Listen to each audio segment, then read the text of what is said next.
वालेकुम अस्सलाम मैम। आज का जो हमारा टॉपिक है, आज हम कवर करेंगे वो है सोलर सिस्टम। मेरी आवाज़ क्लियर है सबको? Yes ma'am.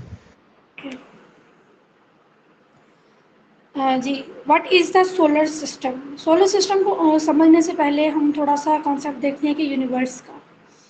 यूनिवर्स क्या है बेसिकली, ये कायनात क्या है, इसकी तहलीक कैसे हुई, इसकी क्रिएशन कैसे हुई। इस यूनिवर्स का पार्ट है सोलर सिस्टम। तो सोलर सिस्टम को समझने से पहले हम थोड़ा सा देखते हैं कि यूनिवर्स की क्रिएशन कैसे हुई। यूनिवर्स की क्रिएशन के बारे में ये कहा जाता है, मतलब कहा जाता है, कोई ये नहीं, मतलब कोई साइंटिफिक बात नहीं है, थ्योरीज पेश की जाती हैं। ऑलमोस्ट 10 थ्योरीज जो है अभी तक वो पेश की गई हैं, जिनमें से एक जो थ्योरी है वो है बिग बैंग थ्योरी। उसके अकॉर्डिंग क्या है, जो उसके अकॉर्डिंग ये कहा जाता है कि बिग बैंग जो है वो एक धमाका हुआ था, बिग बैंग हुआ था, जिसके नतीजे में जो यूनिवर्स है वो क्रिएट हुई थी, ये साइंटिस्ट कहते हैं। उसके बरक्स अगर हम इस्लाम की बात करें, तो इस्लाम के अकॉर्डिंग भी ये कहा जाता है कि बिग हुआ जो है वो बिग बैंग ही था, ठीक है, लेकिन उसका हुक्म किसने दिया था? वो अल्लाह ताला ने दिया था। तो इस थ्योरी को एक बड़ा सा धमाका हुआ था, बैंग हुआ था, इस थ्योरी को हम बोलते हैं बिग बैंग थ्योरी। तो ऑलमोस्ट 10 के करीब जो है वो थ्योरीज पेश की गई थी, और ये भी अभी तक थ्योरी ही है। उसके बाद जो है वो सोलर सिस्टम बेसिकली यूनिवर्स में जब बिग बैंग थ्योरी हुई तो उसके नतीजे में क्या हुआ, उसके नतीजे में जो है ना वो गैसेस थी, गैसेस के आप कह लें कि बड़े बड़े पार्टिकल्स थे, डस्ट थी। तो वो जो डस्ट थी, जो गैसेस थी, जो डस्ट थी, जो बड़ी बड़ी वो आप कह लें कि गोले गोले थे, उनके फटने से वो फटे। उसके बाद जो है वो डिफरेंट गैलेक्सीज वजूद में आई, और उन्हीं गैलेक्सी में से एक जो हमारी गैलेक्सी है, जिसको बोलते हैं मतलब उसी में से एक हमारी गैलेक्सी है, और हमारी गैलेक्सी का जो एक सिस्टम है वो है सोलर सिस्टम। और जितनी भी गैलेक्सीज हैं ये जो है वो ब्लैक होल के अराउंड चक्कर लगा रही हैं, राउंड कंप्लीट कर रही हैं, ठीक है, ब्लैक होल के अराउंड ये चक्कर लगा रही हैं जितनी भी गैलेक्सीज हैं। और उन्हीं गैलेक्सीज में से हमारी जो गैलेक्सी है, और उसी गैलेक्सी के अंदर क्या है, एक सिस्टम है, उस गैलेक्सी को क्या बोलते हैं? Solar system.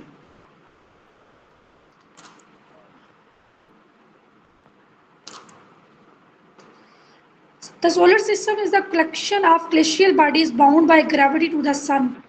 जस्ट हम बात करेंगे अब हम बात करें सोलर सिस्टम की। सोलर सिस्टम किसके अंदर आ रहा है? गैलेक्सीज के अंदर। एक गैलेक्सी हमारी, वैसे अरबों गैलेक्सीज, ये कहा जाता है कि यूनिवर्स में अरबों गैलेक्सीज हैं, और वो सारी की सारी क्या कर रही हैं, जो एक गैलेक्सी होती है वो किसी एक ब्लैक होल के अराउंड चक्कर लगा रही होती है, ठीक है, उसमें सिस्टम्स होते हैं, और उसी सिस्टम्स में से एक हमारा सिस्टम है सोलर सिस्टम।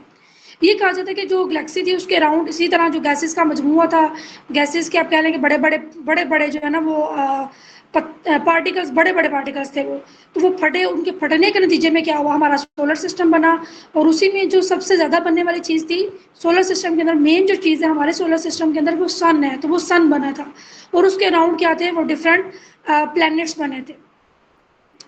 उम्मीद करती हूँ कि आपको समझ आ रही होगी। Yes ma'am. Okay. Solar system जो है वो कलेक्शन ऑफ ग्लेशियल बॉडीज है। ग्लेशियल बॉडीज बेसिकली बोलते हैं एस्ट्रोनॉमिकल बॉडीज को, जो आसमान के ऊपर हमें स्पेस में हमें नजर आती है। आसमान बेसिकली जो आसमान का कॉन्सेप्ट है ना, जो स्काई का कॉन्सेप्ट है, ये होता है किसी भी प्लैनेट का जो एटमॉस्फेयर होता है ना, उसको हम स्काई बोलते हैं। तो जो ग्लेशियल बॉडीज होती हैं, जो एस्ट्रोनॉमिकल बॉडीज होती हैं, ये मौजूद होती है स्पेस में, ये मौजूद होती है स्पेस में, ठीक है।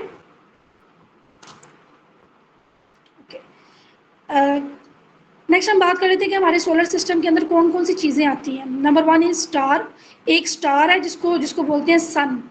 उसके बाद 8 प्लैनेट्स हैं। उन 8 प्लैनेट्स को हम डिवाइड करते हैं 2 में, ठीक है, उनके टेक्सचर की बेस पे उनको हम 2 में करते हैं। इनर टेरेस्ट्रियल प्लैनेट्स जो 4 हैं वो इनर टेरेस्ट्रियल प्लैनेट्स हैं, रॉकी एंड स्मॉल। उनका जो साइज है वो स्मॉल है, और वो रॉकी है, मतलब उनके ऊपर क्या है, रॉक्स हैं।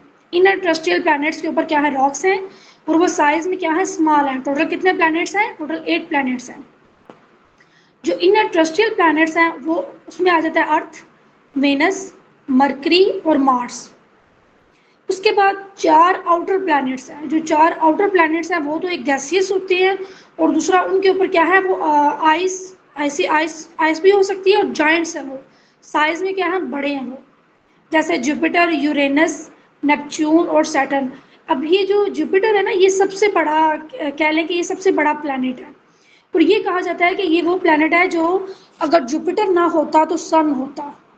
ठीक है, अगर ये जुपिटर ना होता तो ये सन होता। इसका मतलब क्या है कि इसकी जो कंपोजिशन है वो मिलती जुलती है सन से, या पहले जो इसकी वो इसके अंदर जितने भी वो आप कह लें कि इस प्लैनेट की जो करेक्टरिस्टिक्स थी वो सन से मिलती जुलती थी, लेकिन बाद में ये क्या ये प्लैनेट में कन्वर्ट हो गया स्टार की बजाय, मतलब इसके अंदर जो एटमॉस्फेयर था, जो आबोहवा थी वो चेंज हो गई। नेक्स्ट हम बात कर लेते हैं सोलर सिस्टम में। नेक्स्ट आ जाते हैं ड्वार्फ प्लैनेट्स। 5 जो हैं इसके अंदर ड्वार्फ प्लैनेट्स हैं, जिसमें नंबर 1 पे प्लूटो है, एरस है, हुमिया है, मेकमेक है और सेरेस है। अब ये जो ड्वार्फ प्लैनेट्स होते हैं ये क्या होते हैं? ड्वार्फ प्लैनेट्स जो साइज में छोटे होते हैं बाकी प्लैनेट्स से, और दूसरा क्या है ये आईसी होते हैं। ठीक है, आईसी होते हैं और साइज में छोटे होते हैं।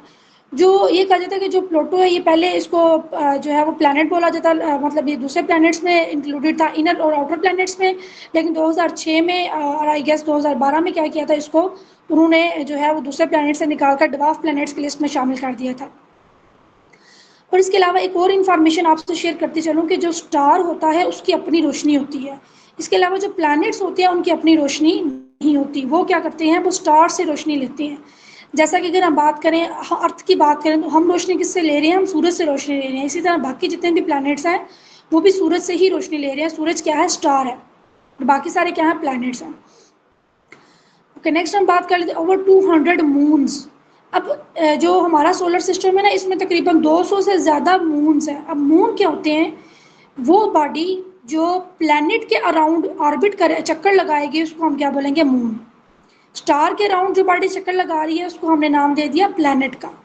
अब प्लैनेट्स के अराउंड जो चक्कर लगाती हैं सैटेलाइट्स, उनको प्लैनेट्स के अराउंड जो चक्कर लगाएगी बॉडी उसको मून भी बोलते हैं, उसको सैटेलाइट भी बोलते हैं। क्लियर है? Yes ma'am. अच्छा, इसके अलावा सोलर सिस्टम में आते हैं asteroids, comets, meteoroids and interplanetary dust. अच्छा, जब भी आप सोलर सिस्टम की या गैलेक्सीज की, यूनिवर्स की बात करेंगे ना तो इसमें डस्ट बहुत ज़्यादा, मतलब डस्ट की बार बार बात होगी कि इसमें डस्ट होती है, इसमें गैसेज होती हैं, और इसके अलावा इसमें एस्टेरॉइड्स हैं, कॉमेट्स हैं और मेट्योराइड्स हैं। अब इन तीनों को हम थोड़ा सा देख लेते हैं। जो एस्टेरॉइड्स होते हैं ये कहा जाता है कि साइज़ में थोड़े से बड़े होते हैं, ये भी रॉक टाइप होती है, रॉक होती है, पत्थर टाइप आप कह लें, लेकिन इसका साइज़ क्या होता है? बड़ा होता है। उसके बाद अगर हम कॉमेट की बात करें तो कॉमेट जो होता है वो नॉर्मल साइज़ का होता है लेकिन वो आइसी होता है। मेट्योराइड्स की बात करें तो उनका जो साइज़ होता है वो एस्टेरॉइड से छोटा होता है लेकिन वो भी रॉक टाइप होता है। अब मेट्योराइड्स होते हैं जब ये ज़मीन की तरफ आते हैं, ठीक है, मतलब अभी जब ये अर्थ की तरफ आ रहे हैं, मेट्योराइड कहीं से भी गिर सकते हैं, किसी मतलब आप कह लें कि जो स्पेस है ना वहाँ पर स्पेस में मेट्योराइड्स ऐसे वो कर रहे होंगे, गर्दिश कर रहे होंगे। गैलेक्सी है ना, तो गैलेक्सी में जो पार्टिकल्स हैं ये सारे चक्कर लगा रहे हैं, गर्दिश कर रहे हैं, वहाँ से गिर भी सकते हैं। कोई भी प्लैनेट जब किसी भी प्लैनेट की ग्रेविटी की वजह से ये जो मेट्योराइड्स हैं, कॉमेट्स हैं या एस्टेरॉइड्स हैं ये उसकी तरफ अट्रैक्ट हो सकते हैं या वैसे भी गिर सकते हैं। तो मेट्योराइड जब अर्थ की तरफ आता है तो इसको बोलते हैं मेटियोर। ठीक है, जब ये अर्थ की तरफ आएगा, जब ये मूव कर रहा होता है तो उसको बोलते हैं मेटियोर। लेकिन जब ये अर्थ के ऊपर गिरता है, अर्थ की सरफेस पे गिरता है तो उसको बोलते हैं मेटियोराइट। यहाँ पर वर्ड लिखा हुआ है मेटियोराइट, जब वो ज़मीन पे गिरेगा तो बोलेंगे मेटियोराइट। ठीक है,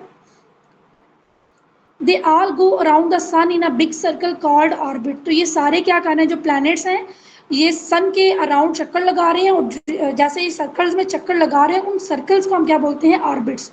फॉर एग्जाम्पल जैसे मैंने बात की कि 8 प्लैनेट्स हैं, ठीक है, तो 8 प्लैनेट्स हैं तो जब एक प्लैनेट चक्कर लगाएगा तो वो एक ऑर्बिट बनाएगा, जब दूसरा प्लैनेट चक्कर लगाएगा वो दूसरा ऑर्बिट बनाएगा। अगर 8 प्लैनेट्स हैं तो सूरज के अराउंड कितने ऑर्बिट्स हो सकते हैं? 8 ऑर्बिट्स। Is it clear?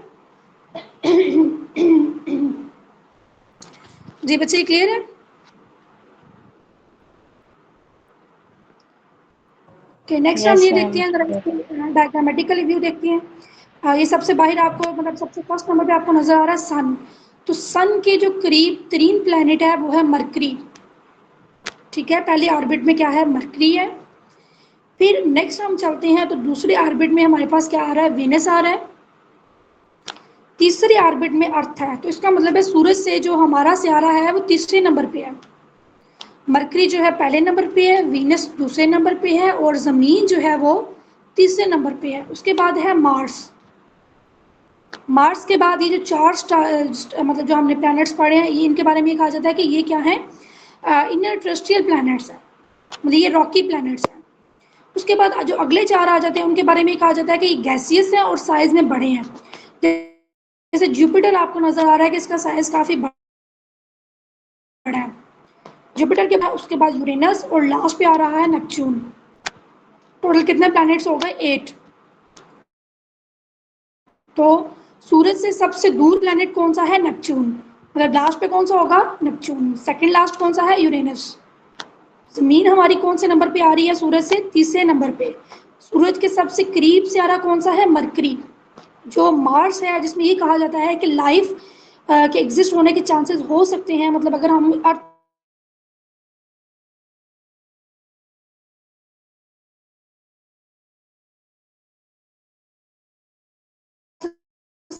से किसी दूसरे सितारे में शिफ्ट होना चाहें।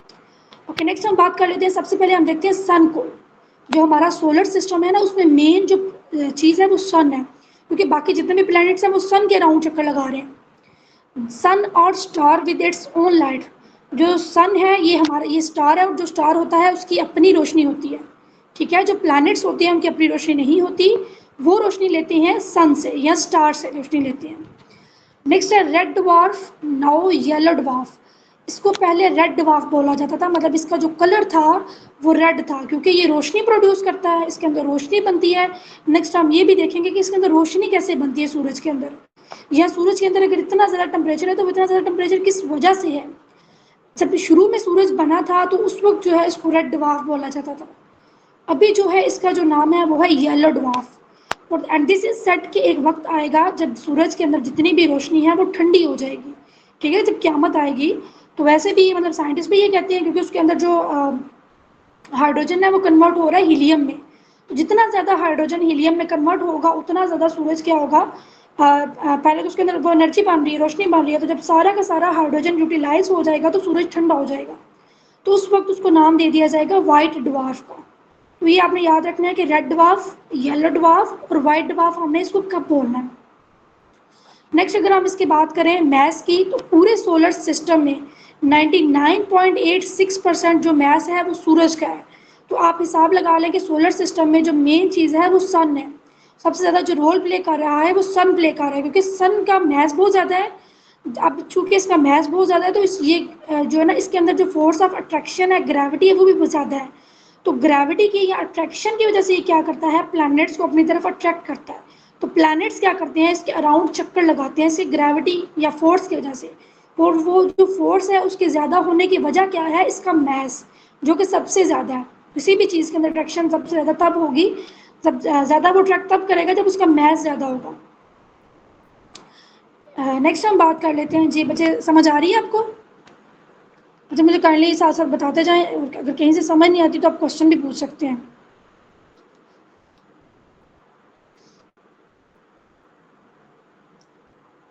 जी बच्चे क्लियर है।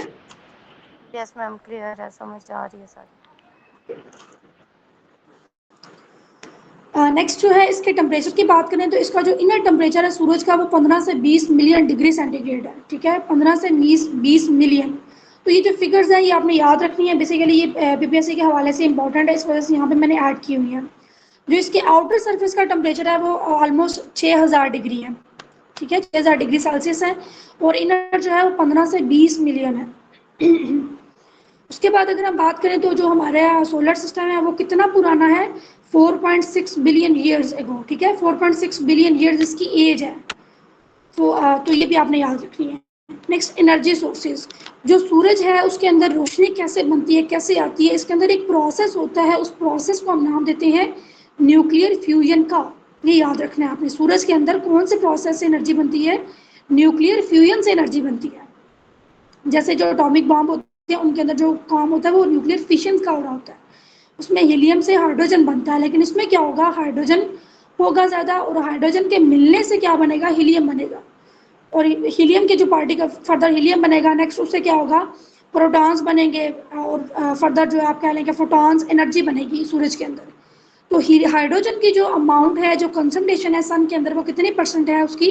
71%। और हीलियम कितना है? 21%। ये फिगर्स भी आपने याद रखने हैं, दैट आर इम्पॉर्टेंट। नेक्स्ट मैंने आपको बताया कि जब सूरज ठंडा हो जाएगा, जब इसके अंदर जो हाइड्रोजन की कंसंट्रेशन है वो कम हो जाएगी। हाइड्रोजन की कंसंट्रेशन जब कम होगी तो हीलियम कम बनेगा। जब हीलियम कम बनेगा तो इसके अंदर जो एनर्जी होगी, जो फोटॉन में बेसिकली हम रोशनी को, एनर्जी को बोलते हैं, तो वो भी कम बनेगा। तो उसका मतलब क्या है? जैसे जैसे हाइड्रोजन कम होते जाएंगे, सूरज क्या होता जाएगा? ठंडा होता जाएगा। और जब वो बिल्कुल ठंडा हो जाएगा तो उसको हम क्या बोलते हैं? White dwarf. नेक्स्ट मतलब इम्पोर्टेंस क्या है उसकी सन की? तो जो सन है ये क्या कर रहा है? ये क्लाइमेट की वजह बना है, मतलब जो भी हमारे प्लैनेट्स के ऊपर क्लाइमेट है, that is because of sun. Weather and life on earth, ये भी किसकी वजह से है? सन की वजह से है। रिसेंट नॉलेज की अगर हम बात करें तो करंटली जो है वो नासा ने सोलर सिस्टम में सन के जो है ना वो सन में भेजा है पार्कर सोलर प्रोब। ठीक है, ये आप कह लें कि सैटेलाइट्स होते हैं जो नासा भेज रहा होता है। और इसके अलावा बाकी स्पेस एजेंसीज भी होती हैं, जैसे स्पेस एक्स है, ठीक है, वो भी है, लेकिन मेनली जो काम है वो नासा कर रहा है। तो नासा ने पार्कर सोलर प्रोब को भेजा हुआ है सन पे, उसकी जो है ना वो इंफॉर्मेशन को गैदर करने के लिए। Is it clear? जी बेटा, ये यस तकलीफ यस आपको? मैम, क्लियर है, लेकिन बस थोड़ा सा स्लो पढ़ाएं मैम। ठीक है मैम थोड़ा स्लो पढ़ाएं, बच्चों को ज्यादा स्पीड पढ़ा रही। ठीक है सर, ठीक है जी। नेक्स्ट ये देखें ज़रा डायग्राम जो आपको नज़र आ रही है, ये सन की डायग्राम है, ठीक है। मतलब ये इंटरनल स्ट्रक्चर ऑफ सन है। तो इसके जो सबसे इनर स्ट्रक्चर है, सबसे जो इनर इसका पार्ट होगा वो होगा कोर। ये आपको नज़र आ रहा होगा, वेयर न्यूक्लियर फ्यूजन अकर्स।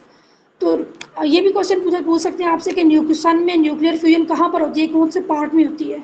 तो वो उसका पार्ट है कोर। जैसे हमारा अर्थ का पार्ट है ना कोर, फिर क्रस्ट है, उसी तरह इसका जो इनर पार्ट होगा उसको बोलेंगे कोर। उसके बाद जो कोर के बाद जो उसकी सेकेंड लेयर है उसको बोलते हैं रेडिएशन जोन। फर्स्ट पार्ट क्या है? कोर। दूसरे नंबर पे जो लेयर आ रही है उसको बोलते हैं रेडिएशन जोन। अब इसको रेडिएशन जोन क्यों बोला गया है? जैसे हम भी अक्सर ये बोलते हैं कि सन की सूरज की जो है वो रेज आ रही हैं, रेडिएशंस आ रही हैं। तो ये रेडिएशन जोन उन्होंने क्यों बोला है? क्योंकि जो कोर है वहाँ पे एनर्जी बन रही है, ठीक है, कोर में एनर्जी बन रही है। और फिर कोर से एनर्जी जाती है उसकी दूसरी लेयर पे, सेकेंड लेयर पे, मतलब अपर लेयर पे। तो जब एक लेयर से दूसरे में एनर्जी जाएगी तो वो क्या, किस फॉर्म में जाएगी? रेडिएशंस की फॉर्म में। इसी वजह से उस जोन को या उस लेयर को हम नाम दे देते हैं रेडिएशन जोन का, ठीक है। पहला जो पार्ट है वो कोर है, दूसरा रेडिएशन जोन। तीसरे की अगर हम बात करें तो तीसरा है कन्वेक्शन जोन। जो थर्ड जोन है वो है कन्वेक्शन जोन। अब कन्वेक्शन जोन में क्या होता है, इसके एग्जांपल मैं आपको इस तरह से दूंगी, या इन्होंने इसका नाम क्यों ये रखा हुआ है कन्वेक्शन जोन? बेसिकली अब यहाँ पे क्या होगा, जो रेडिएशन जोन है यहाँ से हीट ट्रांसफर होगी कन्वेक्शन जोन में। अब जब भी कभी आपने रॉड आपने अक्सर यूज़ किया होगा घरों में, तो आप बकेट में पानी भरते हो तो रॉड उसके अंदर रखते हो, तो सबसे पहले क्या होता है कि जो सरफेस वाला पानी होता है, जो नीचे वाला पानी होता है वो गर्म होता है, ठीक है। जब नीचे वाला पानी गर्म होता है तो वो नीचे वाला गर्म होने की वजह से ऊपर उठता है। जब वो ऊपर उठेगा तो नीचे वाला पानी अगेन क्या हो जाएगा? ठंडा हो जाएगा। तो वो जो रॉड होगा वो मजीद अब नीचे वाले पानी पे काम कर रहा है, उसको गर्म कर रहा है। तो पहले नीचे से जो टेम्परेचर था, हाई टेम्परेचर था, वो ऊपर गया, ठीक है। ऊपर वाला जो लो टेम्परेचर था वो नीचे आया। इसी तरह जो सन की थर्ड लेयर है जिसको कन्वेक्शन जोन बोलते हैं, सेकंड जो जोन है, सेकंड जो लेयर है, वहाँ पर जब टेम्परेचर ज़्यादा होता है तो वो टेम्परेचर जाता है कन्वेक्शन जोन में, और वहाँ पर जो लेयर होती है लो टेम्परेचर की वो नीचे आ जाती है। और इस तरह से जो जोन है कन्वेक्शन जोन है, वहाँ पर हीट ट्रांसफर होती है। तो इसी वजह से इस जोन को हम बोलते हैं कन्वेक्शन जोन। उसके बाद जो नेक्स्ट जोन आता है वो है, या जो नेक्स्ट स्फीयर आता है उसको हम बोलते हैं फोटोस्फीयर, द लोअर एटमॉस्फेयर, ठीक है। मतलब कि ये क्या है, फोटोस्फीयर है। यहाँ पर ये कहा जाता है कि जो सूरज की सबसे ज़्यादा रोशनी होती है यहाँ पर होती है। फोटोस्फीयर में सूरज की जो रोशनी होती है वो सबसे ज़्यादा यहाँ पर होती है।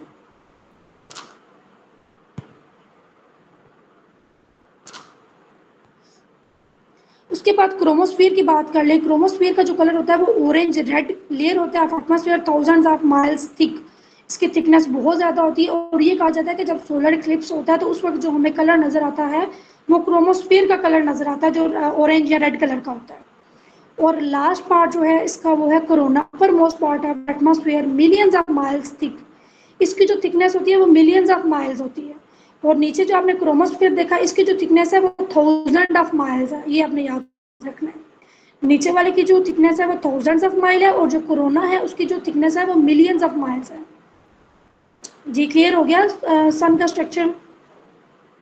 Kindly let me know. Yes ma'am. Okay, अब थोड़ा सा ना हम सन को पढ़ रहे हैं तो थोड़ा सा हम इसको मजीद अंडरस्टैंड करते हैं। ये तो हमने देख लिया कि किस तरह इसके अंदर रोशनी बन रही है, ठीक है, न्यूक्लियर रिएक्शन फ्यूजन रिएक्शन हो रहा है। फिर उसके बाद यहाँ पे जो रोशनी बन रही है वो देख ली। फ्यूजन रिएक्शन किस तरह हो रहा है, हीलियम जो है आपस में मिल रहे हैं, हाइड्रोजन आपस में मिल रहे हैं, वो हीलियम बना रहे हैं और उससे फर्दर क्या होगा, प्रोटॉन बनेंगे, वो अपनी एनर्जी शिफ्ट करेंगे, फोटॉन्स बनेंगे। फोटॉन बेसिकली क्या है, फोटॉन भी हम लाइट को एनर्जी को बोलते हैं। अब रोशनी के अलावा जो सन है ना ये एक और तरह की रेज भी प्रोड्यूस करता है और उन रेज को हम बोलते हैं मैग्नेटिक रेज या मैग्नेटिक वेव्स, ठीक है। ये आपको नजर आ रही होंगी, ये सन की। और ये जो फर्स्ट ये जो यहाँ पे है ना ये डायग्राम लोअर लेफ्ट साइड पे देखें जरा ये डायग्राम, तो यहाँ पे आप देख रहे होंगे कि सूरज से ना कुछ रेज भी निकल रही है, ये मैग्नेटिक रेज है। तो कुछ हद तक एक तो ये कि सूरज की जो हमने देखा कि ये क्या कर रहा है, सबको अट्रैक्ट कर रहा है, तो इसकी जो मैग्नेटिक रेज होती हैं इसका, इनकी मैग्नेटिक रेज का इन्फ्लुएंस जहाँ तक है वहाँ तक ये क्या करेगा, प्लैनेट्स को अपनी तरफ अट्रैक्ट करेगा। इसके मैग्नेटिक रेज का इन्फ्लुएंस जहाँ तक होगा वहाँ तक ये क्या करेगा, प्लैनेट्स को अपनी तरफ अट्रैक्ट करेगा। और दूसरा आपने कभी देखा होगा, अस्सलाम वालेकुम मैम। वालेकुम सलाम। मैम एक बेसिक क्वेश्चन है। जी जी मैम ये जो आजकल कह रहे हैं कि टेम्परेचर इंक्रीज इंक्रीज हो रहा है, ये सोलर प्लेटें जो आई हुई हैं इनकी वजह से, जी इसका जी, कोई रीजन है मैम? क्या कह रहे हैं, इसका कोई रीजन है या क्राइटेरिया है? जैसे कहते हैं कि जिनकी प्लेटें जिधर लगी होंगी उनकी वजह से गर्मी हो रही है ज्यादा आजकल सोलर सिस्टम की वजह से। बेसिकली अगर हम देखें ना बच्चे, तो जो सोलर सिस्टम है उसकी वजह से गर्मी नहीं हो रही, ठीक सही। है। गर्मी की जो मेन वजह है ना वो है पॉपुलेशन। एक तो पॉपुलेशन है, दूसरा जो प्लांट्स की कटिंग हो रही है, डिफॉरेस्टेशन है, मेन वजह वो है। अब आप वो कह लें कि वो अभी ये लोग डिफरेंट थेरीज देंगे कि इसकी वजह में भी ये हो सकती है, तो ये वजह नहीं है, ठीक है। ये आप मैम ज़रा इसको सोच लें, जी जी ज़रा मतलब मैम क्लियर कर लें। जी जी। मैम अच्छा एक और चीज़ बच्चे, ये आपने जो जो क्वेश्चन किया मैं उसका थोड़ा सन सा का आंसर दे लूँ कि जो आप कह रहे हैं ना सोलर सिस्टम का, तो सोलर सिस्टम ये सूरज की लाइट को कैप्चर कर रहा है, उसको कन्वर्ट कर रहा है। तो वो तो सूरज की रोशनी वैसे भी हमारे प्लेनेट पे ऑलरेडी आ रही है, तो उससे तो उतनी एनर्जी तो वैसे भी, रोशनी उतनी तो आ रही है, तो प्लेनेट तो हमारा वैसे ही सन की वजह से वो गर्म हो रहा है। दूसरा क्या है, जी जी, दूसरा जो मेनली वजह है ना इसकी वो डिफॉरेस्टेशन है, पॉपुलेशन और डिफॉरेस्टेशन। जी मैम ये जो सन की वो जो आपने कहा मैग्नेट है, क्या जी वो जी, तमाम यानी कि मतलब प्लैनेट्स को अपनी तरफ खींच रही हैं? मतलब खींच, आप कह सकते हैं कि अगर वो मैग्नेटिक रेज है ना, मैग्नेटिक वेव्स हैं, उसी वजह से प्लैनेट्स उसके अराउंड चक्कर लगा रहे हैं। उसी वजह से ही वो क्या है, प्लैनेट्स उसके अराउंड चक्कर लगा रहे हैं। और ये सिस्टम जो है वो आप कह लें कि कायम है, ये सिस्टम इसी वजह से चल रहा है क्योंकि उसके उसमें से जो रेज निकले हैं वो उसको अपनी तरफ अट्रैक्ट करे हुए हैं, ठीक है। जैसे देखिए ना, आप इसको इस तरह से इस कॉन्सेप्ट को समझ सकते हैं कि अगर हमारा जैसे हमारा एटमॉस्फेयर है, ठीक है, तो हमारा जो एटमॉस्फेयर है उसके अंदर कोई भी चीज़ जा रही है, जैसे कोई कह लें कि जा रहा है, एरोप्लेन जा रहा है, तो वो हमारे क्या होगा, हमारे एटमॉस्फेयर में ही मूव करेगा, ठीक है, वो अर्थ के अराउंड ही मूव करेगा। तो उसकी वजह क्या होगी कि जो हमारा एटमॉस्फेयर है वहाँ तक ग्रिप किसकी है, जो हमारा जो अर्थ है उससे जो मैग्नेटिक रेज निकल रही है उनका इन्फ्लुएंस है। तो वो क्या करें, जैसे जैसे हमारी ज़मीन घूमती जाती है तो साथ साथ प्लेन भी उसी तरह घूमता जाएगा, वो उसका इन्फ्लुएंस है मैग्नेटिक वेव्स का, मैग्नेटिक रेज का। तो इन रेडिएशन का बहुत असर होता है इस तरह के जो सिस्टम्स हैं उनके ऊपर। क्लियर है? जी मैम। ओके, मतलब आप कह लें कि इन सिस्टम्स की बेसिक्स ही यही है कि इनमें से जो रेज निकल रही है, इनकी जो ग्रेविटी है उसी की वजह से ये सिस्टम्स चल रही हैं। जी नेक्स्ट हम बात करते हैं मरकरी की। तो सन के पास जो करीब तरीन सियारा है वो कौन सा है? मरकरी, या उसको हम बोलते हैं तारक। अच्छा, मैं एक और चीज़ आपसे डिस्कस कर रही थी, आपने उसके सन के हवाले से कि आपने दो टर्म सुनी होंगी, अरोरा बोरियल्स एंड अरोरा ऑस्ट्रेलिस। ये जो समटाइम्स ज़मीन के ऊपर ना कलर्स भी नज़र आती हैं अर्थ के ऊपर। तो जो अरोरा बोरियल्स होते हैं ये इन्हीं मैग्नेटिक वेव्स की या इन्हीं मैग्नेटिक रेज की वजह से होते हैं। ये मैग्नेटिक रेज जब अर्थ के एटमॉस्फेयर तक पहुंचती है ना, उसकी जो अर्थ की इलेक्ट्रोमैग्नेटिक रेज होती है उनसे जब टकराती हैं तो एक कलर प्रोड्यूस होता है। तो जब वो नॉर्थ पे प्रोड्यूस होता है तो उसको हम बोलते हैं अरोरा बोरियल्स, और जब वो साउथ में प्रोड्यूस होता है, सदर्न साइड पे प्रोड्यूस होता है, तो उसको हम बोलते हैं अरोरा ऑस्ट्रेलिस। ठीक है, सन की तरफ से जो मैग्नेटिक रेज आ रही हैं और अर्थ की जो मैग्नेटिक रेज हैं ये कभी कभी टकराती हैं, उसके नतीजे में क्या होता है, लाइट, मतलब एक रोशनी का लाइट का फिनोमिना, लाइट प्रोड्यूस होती है। और उस लाइट को क्या बोलते हैं, अगर वो नॉर्थ साइड पे हो तो उसको बोलते हैं अरोरा बोरियल्स, और अगर वो साउथ साइड पे हो, सदर्न साइड पे हो, तो उसको बोलते हैं अरोरा ऑस्ट्रेलिस। नेक्स्ट बात कर लेते हैं मरकरी की। सूरज के जो करीब तरीन सियारा है उसको बोलते हैं मरकरी, उसको हम वैसे क्या बोलते हैं, उर्दू में क्या बोलते हैं, तारक। स्मॉलेस्ट एंड फास्टेस्ट, ये सबसे छोटा सियारा है और फास्टेस्ट है, क्योंकि जब ये छोटा होगा तो ये फास्टेस्ट भी होगा, क्योंकि इसका साइज छोटा होगा तो ये अपने अराउंड भी चक्कर, आप कह रहे हैं कि थोड़ा फास्ट लगाएगा, और सूरज के अराउंड भी फास्ट चक्कर लगाएगा। इस हवाले से, क्योंकि स्मॉल है तो इस हवाले से इसको क्या दिया जाता है कि ये फास्टेस्ट है। लेकिन फिर हर सियारे का ना एक अपना अपना टाइम है, मतलब अपना अपना रोटेशन पीरियड है और अपना अपना रेवोल्यूशन पीरियड है। वो हम देखेंगे नेक्स्ट के रोटेशन और रेवोल्यूशन पीरियड कौन सा है। Okay, 74 million kilometre away from Earth जो मरकरी है, अगर हम इसका सन से डिस्टेंस देखें तो ये कितना है, 74 मिलियन किलोमीटर अर्थ से। और ये जो ब्लू प्लैनेट है, इस अर्थ को हम ब्लू प्लैनेट भी बोलते हैं। मरकरी इज क्लोजेस्ट टू सन, ये सन के सबसे ज़्यादा करीब है। यह सन से जो पहले नंबर पे सियारा है वो कौन सा है, मरकरी। नेक्स्ट क्या है कि मरकरी का अपना कोई भी मून नहीं होता। मून का मतलब क्या है कि इसका अपना कोई सैटेलाइट नहीं है, कोई भी ऐसी बॉडी नहीं है जो मरकरी के अराउंड चक्कर लगा रही हो। ठीक है, कोई जो चीज़ प्लैनेट के अराउंड चक्कर लगाती है उसको हम क्या बोलते हैं, सैटेलाइट या मून। तो इसका कोई मून, इसका कोई सैटेलाइट नहीं है, और वो चीज़ जो स्टार के अराउंड चक्कर लगाती है उसको हम प्लैनेट बोलते हैं। मरकरी जो है ये किसके अराउंड चक्कर लगा रही है, स्टार के अराउंड, और इसके अराउंड कोई भी चीज़, कोई भी बॉडी चक्कर नहीं लगा रही। इसकी जो ग्रेविटी होती है वो बहुत कम है, लेस अट्रैक्टिव है, तो ये दूसरे जो एस्टेरॉयड्स हैं, कॉमेट्स हैं, उनको इतना ज़्यादा अपनी तरफ ये अट्रैक्ट नहीं करता। क्लियर है जी बच्चे, समझ आ रही है? Yes ma'am. ओके, नेक्स्ट हम देखते हैं, 1 day of Mercury is equal to 176 days of earth. जो मरकरी का एक दिन है वो अर्थ के 176 डेज के इक्वल है। मतलब क्या है कि अर्थ अपने जब एक्सिस के राउंड चक्कर लगाता है, अपने एक्सिस के राउंड चक्कर लगाता है अर्थ, तो एक दिन बनता है। जब वो 176 मतलब 176 चक्कर लगाएगा तो मरकरी तब तक अपने एक्सिस के राउंड एक चक्कर मुकम्मल करेगा। क्लियर है?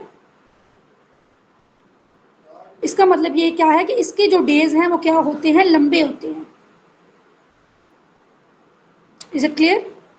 इसके जो डेज होंगे वो क्या होंगे, मतलब इस यहाँ अगर आप मरकरी पे फॉर एग्जांपल चले जाते हैं तो वो काफी लंबा दिन होगा। नेक्स्ट हम बात कर लेते हैं, हमारी वो जो जमीन है ना मैम, जी, जी। हमारी जमीन 365 दिन में चक्कर लगाती है, और बेटा मरकरी तो सूरज एक के गिर्द कितना चक्कर लगाता है? दोबारा क्वेश्चन करें। हमारी जमीन जो है ना वो चक्कर लगाती है 365 दिन में, जी और जी मरकरी कितने दिन में लगाता है सन के गिर्द? जी, सन के अराउंड जो ये चक्कर लगाएगा वो 88 डेज में जो है ना वो लगाएगा। नीचे लिखा हुआ बेटा, 1 ईयर और Mercury is equal to 88 days, मतलब सन के अराउंड जब ये चक्कर लगाएगा तो वो कितने डेज होंगे, 88 डेज। जो अर्थ पे जो डेज बनते हैं ना, अर्थ के डेज के हवाले से बात कर रही हूँ। जमीन के जो 88 डेज होंगे उसमें ये क्या करेगा, अपना एक चक्कर किसके अराउंड मुकम्मल कर लेगा, सूरज के अराउंड। तो हमारा 365 डेज हैं, लेकिन 365 डेज में 1 ईयर मुकम्मल होता है, लेकिन मरकरी क्या कर रहा है 88 डेज में मुकम्मल कर रहा है। तो इसका मतलब क्या है कि इसका जो साल होता है वो छोटा होता है, लेकिन इसका जो दिन होता है वो क्या होता है, लंबा होता है। क्लियर? ये बच्चे क्लियर है? Yes ma'am. Okay yes ma'am. Okay. तो ये यहाँ से जो क्वेश्चन बन सकता है वो ये पूछेंगे कि स्मॉलेस्ट ईयर किस पे है, कौन सा जो प्लैनेट है उसमें स्मॉलेस्ट ईयर होगा, स्मॉलेस्ट प्लैनेट कौन सा है, फास्टेस्ट प्लैनेट कौन सा है, उसके अलावा सूरज के करीब तरीन सियारा कौन सा है, वो कौन सा ऐसा सियारा है जिसका अपना कोई मून नहीं है। ठीक है, इस तरह के क्वेश्चन जो है ना वो पूछेंगे जो पेपर में आते हैं। नेक्स्ट हम बात कर लेते हैं फर्दर इसी की। जो मरकरी है उसमें जो टेम्परेचर होता है ड्यूरिंग डे टाइम ये 800 डिग्री सेल्सियस होता है। ऑन द अदर हैंड अगर हम रात की बात करें तो रात के वक्त इसका जो टेम्परेचर है -275 डिग्री सेल्सियस से पहुंचा होता है। अब ये देखें ज़रा, क्योंकि सूरज के करीब तरीन से आ रहा है तो दिन के वक्त यहाँ पर रोशनी, यहाँ पर टेम्परेचर कितना है 800 डिग्री सेल्सियस, और रात के वक्त ये माइनस में चला जाता है -275 डिग्री सेल्सियस। यहाँ पर कोई भी वल्केनोस नहीं है, वल्केनोस की इरप्शन नहीं होती कोई भी। ये भी आपने याद रखना है कि वो कौन सा प्लैनेट है जहाँ पे वोल्केनोज नहीं है। अब नेक्स्ट हम देखेंगे कुछ ऐसे प्लैनेट है जिनको जंगल ऑफ वोल्केनोज बोला जाता है, तो वो भी क्वेश्चन आपने माइंड में रखना है कि जंगल ऑफ वोल्केनोज जो है ना वो किस प्लैनेट को बोला जाता है। नेक्स्ट है messenger NASA mission 2012 showed ice on mercury. Messenger जो एक मिशन था ये नासा ने भेजा था 2012 में मरकरी के ऊपर। ये इस मैसेंजर मिशन का मतलब क्या होगा कि उन्होंने सैटेलाइट भेजे थे उसके ऊपर, मरकरी के ऊपर। ठीक है, सैटेलाइट्स भेजे थे। उन सैटेलाइट से उनको जो इन्फॉर्मेशन मिली उसके अकॉर्डिंग उनको क्या पता चला था कि मरकरी के ऊपर आइस भी है। अब वही आइस वजह बनती है कि उसके ऊपर जो रात के वक्त टेम्परेचर होता है वो -275 डिग्री सेल्सियस। और आपको ये पता होगा कि जब भी कोई टेम्परेचर माइनस में जाता है तो इसका मतलब क्या है कि ये शो कर रहा है कि वहाँ पे चीज़ें क्या हैं, वहाँ पे वाटर क्या है, वो फ्रीज़ है। अगर पानी मौजूद है या कोई भी चीज़ मौजूद है तो वो फ्रीज़ होगी। उसके बाद जो दूसरा मिशन भेजा गया था जिसने 33 ईयर्स तक काम किया था वो मरीनर मिशन था। और मरीनर मिशन भी किसने भेजा था, नासा ने भेजा था। और ये मिशन जो क्यों भेजे जाते हैं, ये सैटेलाइट्स क्यों भेजे जाते हैं, डिफरेंट प्लैनेट्स की इंफॉर्मेशन गैदर करने के लिए कि वहाँ पे प्लैनेट्स पे क्या सूरत हाल है। ठीक है, जो एस्ट्रोनॉमर होते हैं या जो ये नासा जो है, मतलब जो नेशनल एरोनॉटिक्स स्पेस एडमिनिस्ट्रेशन, ये क्या करते हैं, स्पेस का नॉलेज इन्होंने गैदर करना होता है। स्पेस में ये इंटरेस्ट लेते हैं कि किस तरह से इस स्पेस को एक्सप्लोर करते हैं। तो इस वजह से ये क्या करते हैं, सैटेलाइट्स को प्लैनेट्स के पास भेजते हैं। तो जो सैटेलाइट्स काम किस तरह से करते हैं, उनके काम करने के जो तरीकाकार है उसको बोलते हैं DPS, DNS, deep networking system, DNS। Next हम देखेंगे कि DNS कैसे काम करता है, कि अगर हम कोई भी सैटेलाइट ऊपर भेज रहे हैं, स्पेस में भेज रहे हैं, प्लैनेट्स के पास भेज रहे हैं, तो हमारे पास इंफॉर्मेशन उनकी कैसे आती है। नेक्स्ट हम बात कर लेते हैं, जो नेक्स्ट प्लैनेट है वो है वेनस, और इसको बोलते हैं ज़ोहरा भी। इम्पॉर्टेंट है ये इम्पॉर्टेंट प्लैनेट है वेनस। अभी कहा जाता है कि जो वीनस है ये अर्थ के साथ इवॉल्व हुआ था, मतलब ये और अर्थ इकट्ठे बने थे। Brightest after moon and hottest planet, ये कहा जाता है कि मून के बाद जो सबसे चमकदार सियारा है वो वीनस है। और इसको मॉर्निंग एंड इवनिंग स्टार भी बोला जाता है। मॉर्निंग और इवनिंग स्टार इस वजह से बोला जाता है क्योंकि ये कहा जाता है कि अगर आप मॉर्निंग में या इवनिंग में स्टार आसमान की तरफ देखें तो चांद के अलावा जो आपको सबसे चमकता वो सियारा नज़र आएगा वो वीनस होगा। It's distance from earth is 40 million kilometre. इसका जो अर्थ से डिस्टेंस है वो 40 मिलियन किलोमीटर है।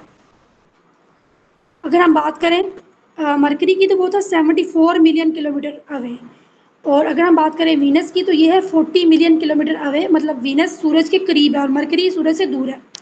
अब ये आपने सारे जो प्लैनेट्स हैं आपने उनका डिस्टेंस याद नहीं रखना, ये जो जस्ट मैंने उनका डिस्टेंस मेंशन किया जिनका इम्पोर्टेंट है और जिनका आपसे पूछा जा सकता है।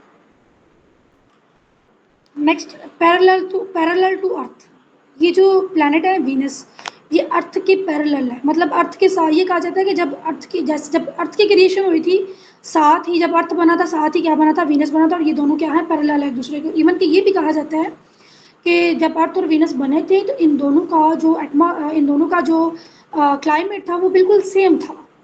वीनस का और अर्थ का जो क्लाइमेट था वो सेम था। तो वीनस चूंकि सूरज के करीब था तो इसका जो टेम्परेचर है वो बढ़ता गया। दूसरा ये कहा जाता है कि जो मरकरी के ऊपर सूरज की रोशनी पड़ती है ना, तो वो रोशनी रिफ्लेक्ट होकर वीनस पे पड़ती है, क्योंकि मरकरी के बाद जो सियारा है, जो हमारे पास प्लैनेट है, वो वीनस है, तो वो रोशनी पड़ती है वीनस के ऊपर भी।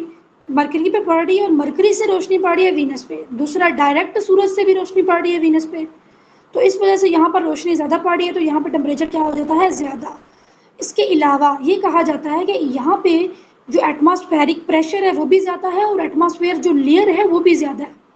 एटमॉस्फेयर की लेयर जो होगी ना वीनस प्लैनेट के अराउंड, वो भी थिक होगी, जिसकी वजह से क्या होता है कि सूरज की रेस वो अंदर तो आ जाती है लेकिन बाहर नहीं जा पाती, वो ट्रैप हो जाती है। जैसे कि हमारे, अगर हम अपने अर्थ की बात करें तो हमारे अर्थ में भी ये सिस्टम है कि मतलब हमारे अर्थ में भी अब ये हो रहा है, और इसकी वजह जो पीछे ना वो बहुत ज़्यादा काजेज़ हैं।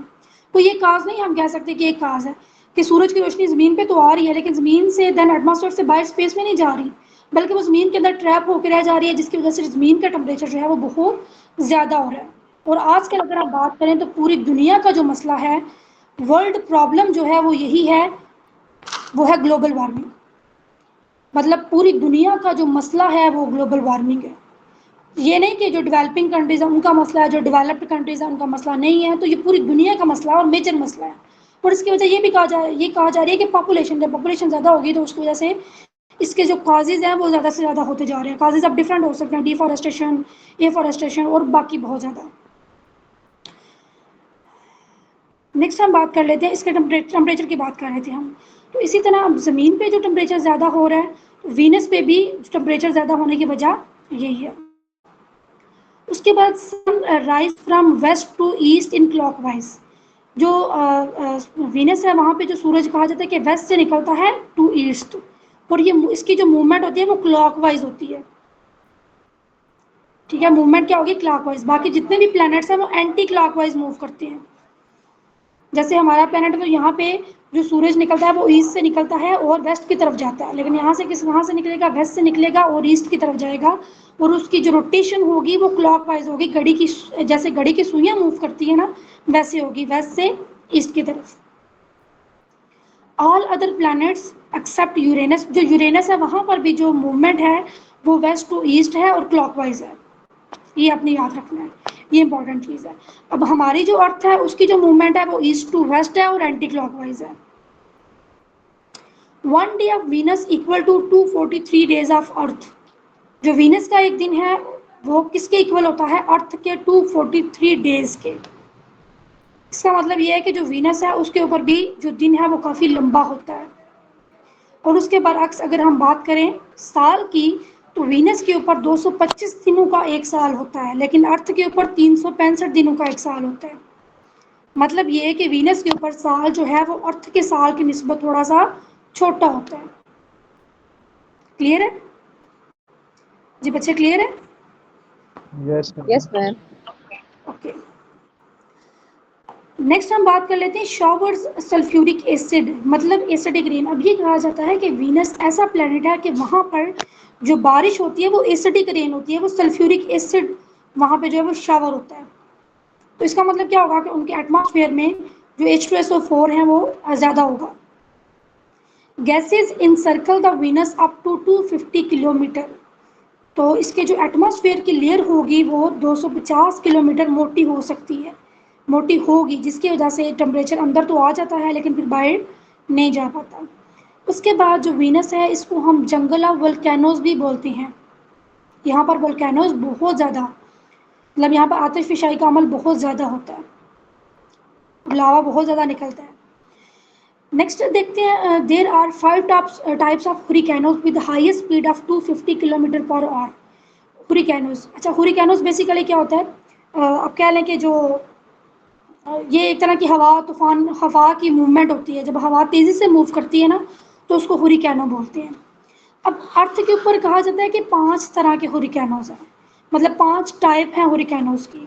हुरिकेनो 1, 2, 3, 4 और 5। और जिसकी स्पीड ज़मीन के ऊपर सबसे ज़्यादा होती है ना, उसकी वो कितनी स्पीड से मूव करता है, वो मूव करता है 250 किलोमीटर पर आवर।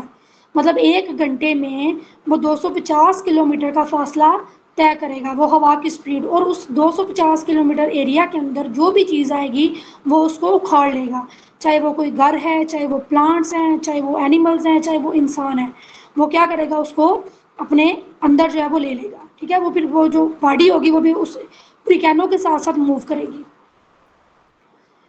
ये कहा जाता है कि जो हुरिकेनोस वीनस के ऊपर आते हैं उनकी स्पीड होती है 360 किलोमीटर पर आवर। मतलब इतना शदीद किस्म का वहाँ पे क्लाइमेट है, मतलब इस तरह का क्लाइमेट है कि वहाँ पे लाइफ इम्पॉसिबल है, वहाँ पे लाइफ मुमकिन हो ही नहीं सकती।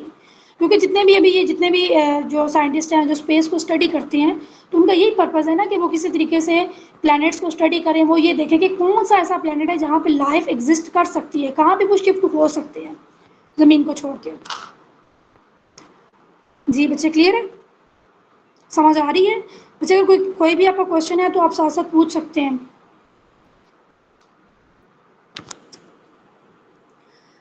नेक्स्ट, वीनस के अंदर जो कार्बन डाइऑक्साइड की कंसंट्रेशन है वो 96% है। 96% कार्बन डाइऑक्साइड, देख लें आप, इतनी ज़्यादा कार्बन डाइऑक्साइड हो तो लाइफ बिल्कुल भी एग्जिस्ट नहीं कर सकती।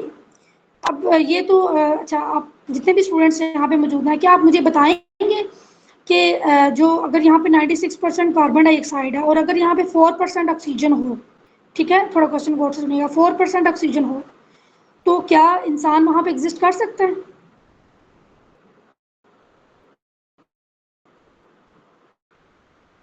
चले 4% भी नहीं, अगर 21% ऑक्सीजन और 96% कार्बन डाइऑक्साइड, 21% ऑक्सीजन, यहाँ पे 21% ऑक्सीजन कर लें और बाकी जितनी भी रिमेनिंग है लाइक 69% वो कर लें आप कार्बन डाइऑक्साइड, तो क्या इंसान एग्जिस्ट कर पाएगा वहाँ पे?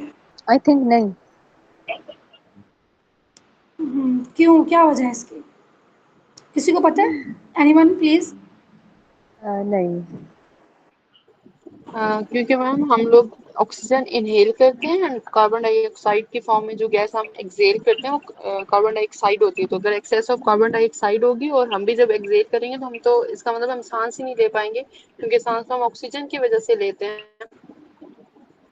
जी, आप थोड़ा सा ना करीब पहुंच गई हैं, थोड़ा सा करीब पहुंच गई हैं आप।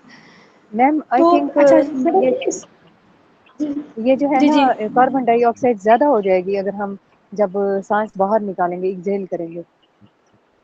जी जी, कार्बन डाइऑक्साइड ज़्यादा हो जाएगी बिल्कुल, तो कार्बन डाइऑक्साइड हमारी बाहर नहीं आएगी, बाहर आएगी नहीं।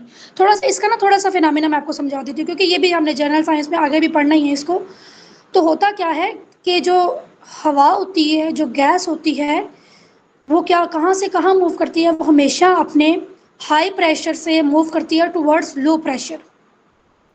ठीक है, कोई भी गैस है, कोई भी हवा है, वो मूव करेगी from high pressure towards low pressure. तो हमारी बॉडी के अंदर जो कार्बन डाइऑक्साइड का प्रेशर होता है वो ज़्यादा होता है। हमारी बॉडी के अंदर 4% होती है कार्बन डाइऑक्साइड, लेकिन एटमॉस्फेयर के अंदर 0.04% है। तो बाहर क्या है, कार्बन डाइऑक्साइड का प्रेशर, पार्शियल प्रेशर कम है, लेकिन अंदर जो है उसका प्रेशर ज़्यादा है। तो हवा हमेशा ज़्यादा प्रेशर से कम प्रेशर की तरफ मूव करती है, इसी वजह से हम जो हमारी कार्बन डाइऑक्साइड होती है फ़ौरन से बाहर आती है। और ऑक्सीजन की बात करें तो जो ऑक्सीजन का पार्शियल प्रेशर होता है वो बाहर ज़्यादा होता है 21%, लेकिन अगर हम अपनी बॉडी की बात करें, इंटरनल बॉडी की, तो वहाँ पर होता है 16%। इस वजह से ऑक्सीजन फ़ौरन से भागती हुई हमारे अंदर चली जाती है। तो लेकिन अगर बाहर कार्बन डाइऑक्साइड ऑलरेडी 96% है और अंदर 0.04% है, तो प्रेशर, हवा का प्रेशर तो बाहर ज़्यादा है, अंदर कम है। अब वो कौन सी हवा है, वो कार्बन डाइऑक्साइड है, तो वो ऑटोमेटिकली हमारे अंदर ही जाएगी, चाहे वहाँ पे ऑक्सीजन का कंसनट्रेशन मौजूद है। लेकिन ऑक्सीजन कितनी है, ऑक्सीजन उसकी निस्बत 21%, ऑक्सीजन कम है। जो गैस है कार्बन डाइऑक्साइड, उसका प्रेशर हमारी बॉडी में कम है लेकिन बाहर ज़्यादा है, तो ऑटोमेटिकली हमारे अंदर वो जाएगी।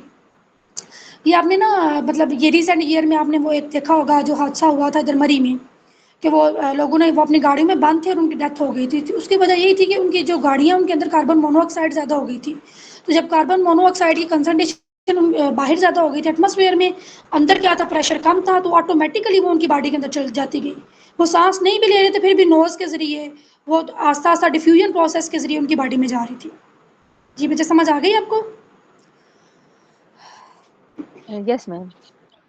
ओके जी, 96% कार्बन डाइऑक्साइड है वीनस के ऊपर, ज़ोहरा के ऊपर। लेकिन अगर हम अर्थ की बात करें तो अर्थ के ऊपर कार्बन डाइऑक्साइड कितनी है, 0.04%। ऑक्सीजन कितनी है, 21%, और नाइट्रोजन कितनी है, 78%।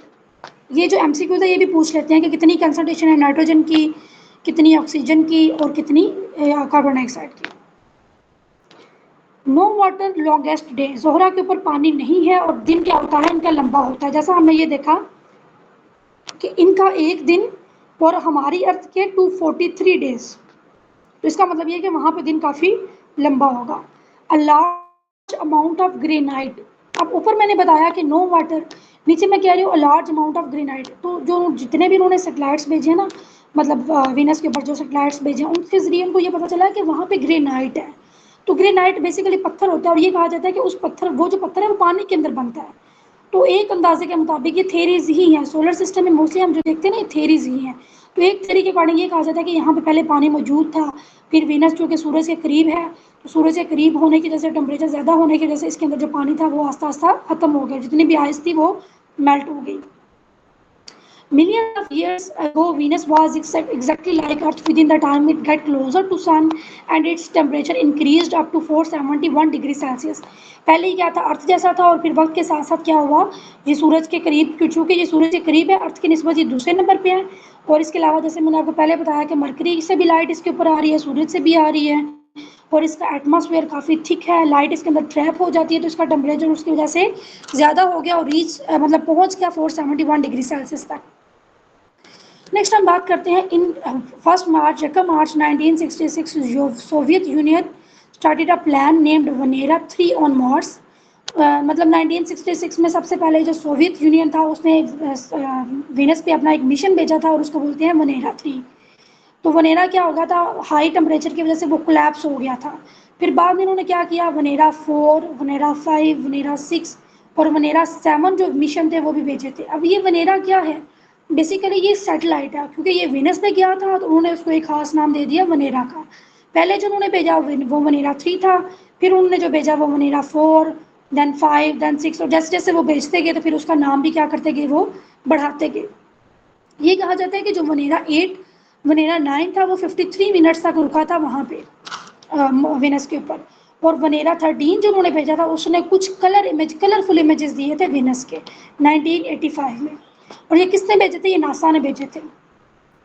अब तक ये कहा जाता है कि almost 40 space craft have been sent to Venus.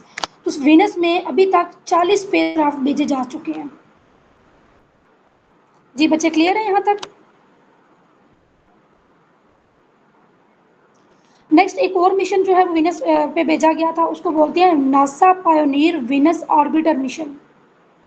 NASA pioneer Venus orbiter mission ये 1978 में भेजा गया था और उसने काम किया था 12 साल तक। 12 साल तक काम करने का मतलब है कि 12 साल तक घूमता रहा वीनस के अराउंड, और फिर क्या हुआ, उसके अंदर ही गिर गया, उसके अंदर जाकर गिर गया और कोलैप्स हो गया। उसके बाद है DSN, डीप स्पेस नेटवर्किंग। अब ये डीप स्पेस नेटवर्क, अब ये जितने भी जैसे मैंने आपको बताया कि ये जितनी मैंने आपको इन्फॉर्मेशन बताई वीनस के बारे में, अब यहाँ पे इंसान का जाना तो नामुमकिन है, इंसान तो वहाँ पे नहीं जा सकता। तो बेसिकली उन्होंने क्या भेजे थे, सैटेलाइट्स भेजे थे।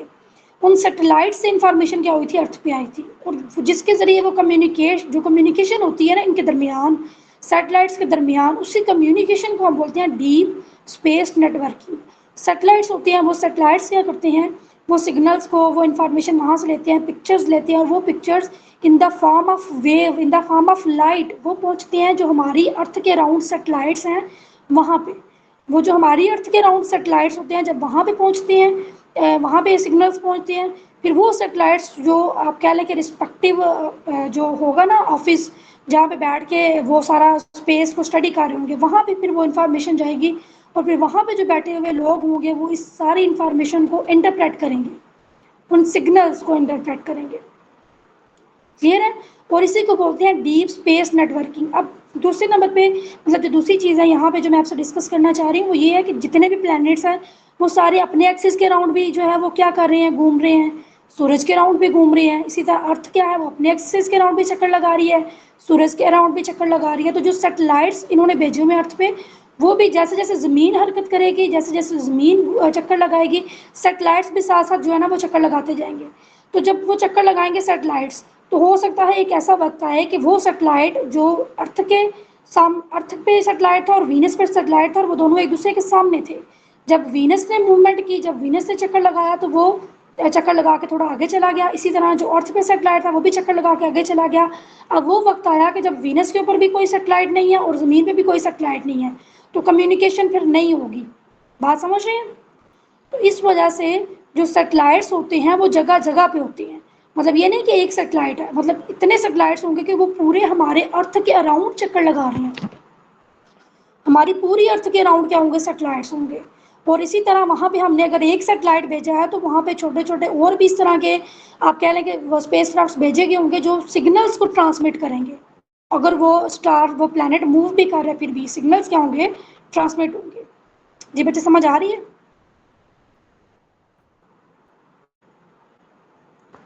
जी बच्चे क्लियर है? जी जी। ओके अच्छा, जैसा कि मैंने आपको बताया कि सैटेलाइट्स हमारी अर्थ के अराउंड भी है, तो जो स्पेस को स्टडी करने वाले हैं ना वो ये भी कहते हैं कि साइंटिस्ट ने इतने ज़्यादा जो सैटेलाइट्स हैं वो भेज दिए हुए हैं जो अर्थ के अराउंड हैं कि वो एक गार्बेज सा उन्होंने बना दिया हुआ। मतलब इतना ज़्यादा वो सैटेलाइट्स अर्थ के अराउंड चक्कर लगा रहे हैं। अब अगर ये मज़ीद भेजते गए तो उससे भी क्या हो सकता है? हमारी डिस्ट्रक्शन हो सकती है। तो जितनी ज़्यादा ये हमारी यूनिवर्स पे, जितनी ज़्यादा यूनिवर्स पे नहीं यूनिवर्स भी आप कह सकते हैं और अर्थ भी कह सकते हैं, जितनी ज़्यादा हमारी अर्थ पे आप कह लें कि टेक्नोलॉजीज़ की तरफ हम जा रहे हैं उतना ही हम क्या कर रहे हैं? अपने आप को उन्हीं टेक्नोलॉजीज़ में ट्रैप कर रहे हैं खुद ही। तो ये चीज़ें वो हैं कि मतलब इनका अभी तो साइंटिस्ट क्या करें अपनी स्टडी के लिए स्पेस क्राफ्ट ये सैटेलाइट्स वगैरह भेज रहे हैं, तो मुस्तकबिल में क्या हो सकता है इन्हीं सैटेलाइट्स का नुकसान किसको हो? हमारी अर्थ को। ये हमारी अर्थ के क्लाइमेट को किसी ना किसी तरीके से इफेक्ट करे। तो आपने क्या करना है? अपने हर लिहाज से हर तरीके से चीज़ों को एनालाइज करना है। जो चीज़ें जो क्वेश्चन मैं आपको बता रही हूँ इनको आपने स्टडी करना है, आपने इनको याद करना है। लेकिन जो क्वेश्चंस मैं आपको बताती हूँ, जो बातें आपको बता रही हूँ, आपने इनको अपने माइंड में रखना है और इनको एनालाइज करना है। ये वो क्वेश्चंस हैं जो आपके इंटेलिजेंस में जो इंटरव्यू में आपसे पूछे जा सकते हैं कि इस तरह है तो इस तरह है तो ऐसा क्यों है। तो ये थोड़ा सा जनरल सरफेस का नॉलेज नहीं आपने लेना, थोड़ा सा ऊपर आके आपने ब्रॉड नॉलेज भी लेना है। नेक्स्ट हम बात कर लेते हैं अर्थ की। जी पीछे तक क्लियर है आपको वीनस तक?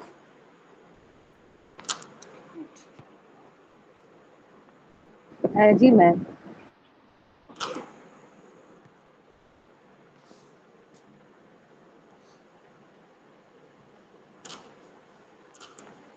नेक्स्ट हम बात कर लेते हैं अर्थ की, और अर्थ को क्या बोलते हैं? कुराए अर्ज। अर्थ को क्या बोलते हैं? कुराए अर्ज। अब हम बात कर लेते हैं रेवोल्यूशन की। तो रेवोल्यूशन क्या होता है? ज़मीन का या किसी भी प्लैनेट का सूरज के गिर्द चक्कर लगाना, इसको हम कहते हैं रेवोल्यूशन। ठीक है, टर्म रेवोल्यूशन जो है वो किस लिए यूज़ होती है? कि जब कोई भी प्लैनेट स्टार के राउंड चक्कर लगाएगा तो उसको बोलेंगे रेवोल्यूशन, और जब वो अपने एक्सिस के राउंड चक्कर लगाएगा तो उसको बोलेंगे रोटेशन। तो ज़मीन जो रेवोल्यूशन, उसका जो रेवोल्यूशनरी पीरियड है वो कितना है? 365 डेज़ का। मतलब क्या है कि वो 365 डेज़ में चक्कर मुकम्मल करती है सन के राउंड, स्टार के राउंड, और 24 घंटों में जो है वो अपना चक्कर मुकम्मल करेगी अपने एक्सिस के राउंड। जब ये 24 घंटों में अपने एक्सिस के राउंड चक्कर मुकम्मल करेगी तो इसको बोलते हैं दिन और रात। उससे क्या बनते हैं? दिन और रात। ये कहा जाता है कि जब ये चक्कर लगाती है तो जब चक्कर लगाती है, जब ये अपना आधा चक्कर मुकम्मल करती है, जब इसका फर्स्ट हाफ चल रहा होता है तो वो सूरज के सामने होता है, तब क्या होता है? दिन होता है। और जब ये दूसरा चक्कर लगाती है तो वो सूरज से अवे हो जाता है, तो उस वक्त क्या हो जाता है? जो है वो नाइट होती है, रात हो जाती है। और जब ये सूरज के राउंड चक्कर लगाते हैं जिसको बोलते हैं रेवोल्यूशन, मतलब 365 डेज़, तो उसमें भी क्या होता है? कुछ ऐसे महीने होते हैं जब ज़मीन सूरज के राउंड चक्कर लगा रही है तो बिल्कुल सूरज के सामने होती है। जब ये बिल्कुल सूरज के सामने होगी तो उस वक्त क्या होगा? जो है वो मौसम डिफरेंट होगा। जैसे दो तरह के, मतलब मेनली दो तरह के मौसम होते हैं ना, गर्मियाँ और सर्दियाँ। तो जब ये सूरज के करीब होगा तो सर्दियाँ हो सकती हैं, जब ये गर्मियाँ होंगी, जब ये सूरज से दूर होगा तो उस वक्त क्या होंगी? विंटर, मतलब सर्दियाँ। तो इस तरह सीजन्स बनते हैं और उस तरह डेज और नाइट बनते हैं। अब ये कहा जाता है कि जो सूरज है जो अर्थ है वो सूरज के अराउंड चक्कर लगाती है 365 दिन और 6 घंटों के अंदर। 365 दिन और 6 घंटों के अंदर ये चक्कर लगाती है सूरज के राउंड। लेकिन हम उसको 365 डेज कंसिडर करते हैं क्योंकि 365 डेज का एक साल होता है। तो 4 साल बाद, मतलब हर साल उसने क्या किया? 365 दिन का एक चक्कर, 365 डेज का एक चक्कर लगाया और 6 घंटे का ऊपर चक्कर लगाया। तो जब 4 साल, चौथा साल आएगा तो चौथे साल में वो जो 6 6 घंटे का सफर जो उसने वो किया था, 6 घंटे उसने अराउंड उसके चक्कर लगाया था, वो कितने घंटे बन गए? 24 घंटे। 365 डेज और 24 आवर्स, 365 डेज प्लस 24 आवर्स कितने होते हैं जी बच्चे? 365 डेज वो 24 आवर्स एक दिन, तो कितने बन गए टोटल? 366 डेज। तो कितने बन गए? 366 डेज। तो इस वो साल जिसमें 366 डेज होते हैं, जिस 366 डेज में ज़मीन सूरज के अराउंड अपना चक्कर मुकम्मल करती है, उस साल को हम बोलते हैं लीप ईयर। तो ये हर 4 साल बाद आता है, क्योंकि 4 साल बाद इसी वजह से आएगा कि एक साल में वो 6 घंटे होंगे, अगले साल में 12, उससे अगले साल में 18, फिर उस अगले साल में 24 घंटे पूरे होंगे और एक दिन बन जाएगा। क्लियर है जी? उसके बाद हम ये देखते हैं कि ओनली प्लैनेट विद लाइफ, सिर्फ अभी तक जितने भी सोलर सिस्टम में, हमारे सोलर सिस्टम में जो प्लैनेट्स है उसमें वाहिद ये प्लैनेट है जिसके ऊपर क्या है? जिंदगी है, और किसी प्लैनेट के ऊपर भी लाइफ नहीं है। अब सूरज से जो रोशनी ज़मीन तक पहुंचती है वो टाइम लेती है 8 मिनट एंड 19 सेकेंड्स। सूरज की रोशनी ज़मीन तक पहुंचने में कितना टाइम लगता है? 8 मिनट 19 सेकेंड। और अगर हम जस्ट सेकेंड्स की बात करें तो फिर लगता है 499 सेकेंड्स। जबकि जो चांद की रोशनी ज़मीन पे आती है वो कितनी है? कितनी देर में आती है? टाइम में 1.3 सेकेंड्स में। अब सूरज की अपनी जो चांद है उसके पास अपनी रोशनी नहीं है। चांद कहाँ से रोशनी ले रहा है? मतलब बाकी जितने भी हमने ये पढ़ा था कि मेन जो रोशनी किसके पास होती है? स्टार के पास। प्लैनेट्स की भी अपनी रोशनी नहीं होगी, मून्स की भी अपनी रोशनी नहीं होगी। ये कहाँ से रोशनी ले रही होती है? सन से, स्टार से, सॉरी स्टार से। वो स्टार क्या ऐसा नहीं है। It has one satellite moon, जो हमारी अर्थ है उसका एक ही सैटेलाइट है और उसको हम क्या बोलते हैं? मून। उसको हम क्या बोलते हैं? मून। अब आपके माइंड में ये क्वेश्चन आ रहा होगा कि रात, जब हमारे यहाँ पे रात होती है तो रात के वक्त फिर हमें जो सूरज है वो ब्राइट नजर, सॉरी मून हमें ब्राइट नजर क्यों आता है? क्योंकि मून उस वक्त रोशनी किससे ले रहा होता है? सन से वो रोशनी ले रहा होता है। वो हमारी ज़मीन होती है उस वक्त जो वो सन से अवे होती है, क्योंकि वो सन के अराउंड जो है ना वो अपने एक्सिस के अराउंड चक्कर लगा रही होती है और उस वक्त वो सन से अवे होती है और यहाँ पर क्या होगा? नाइट होगी, रात होगी। लेकिन सूरज तो रोशनी ले रहे हैं ना। बाकी जितने भी स्टार्स, बाकी जितने भी सितारे हमें जो तारे नज़र आ रहे होते हैं, जो चमक रहे होते हैं, स्टार जिनको हम वैसे बोलते हैं, छोटे छोटे, वो वैसे पार्टिकल्स होते हैं, वो भी सोलर सिस्टम के अंदर आते हैं। उनको सितारे बोलते हैं। बेसिकली स्टार तो सूरज ही है ना, उनको सितारे बोलते हैं। और जो चमक रहे होते हैं वो भी सोलर सिस्टम का पार्ट होते हैं और वो भी रोशनी किससे ले रही होती है?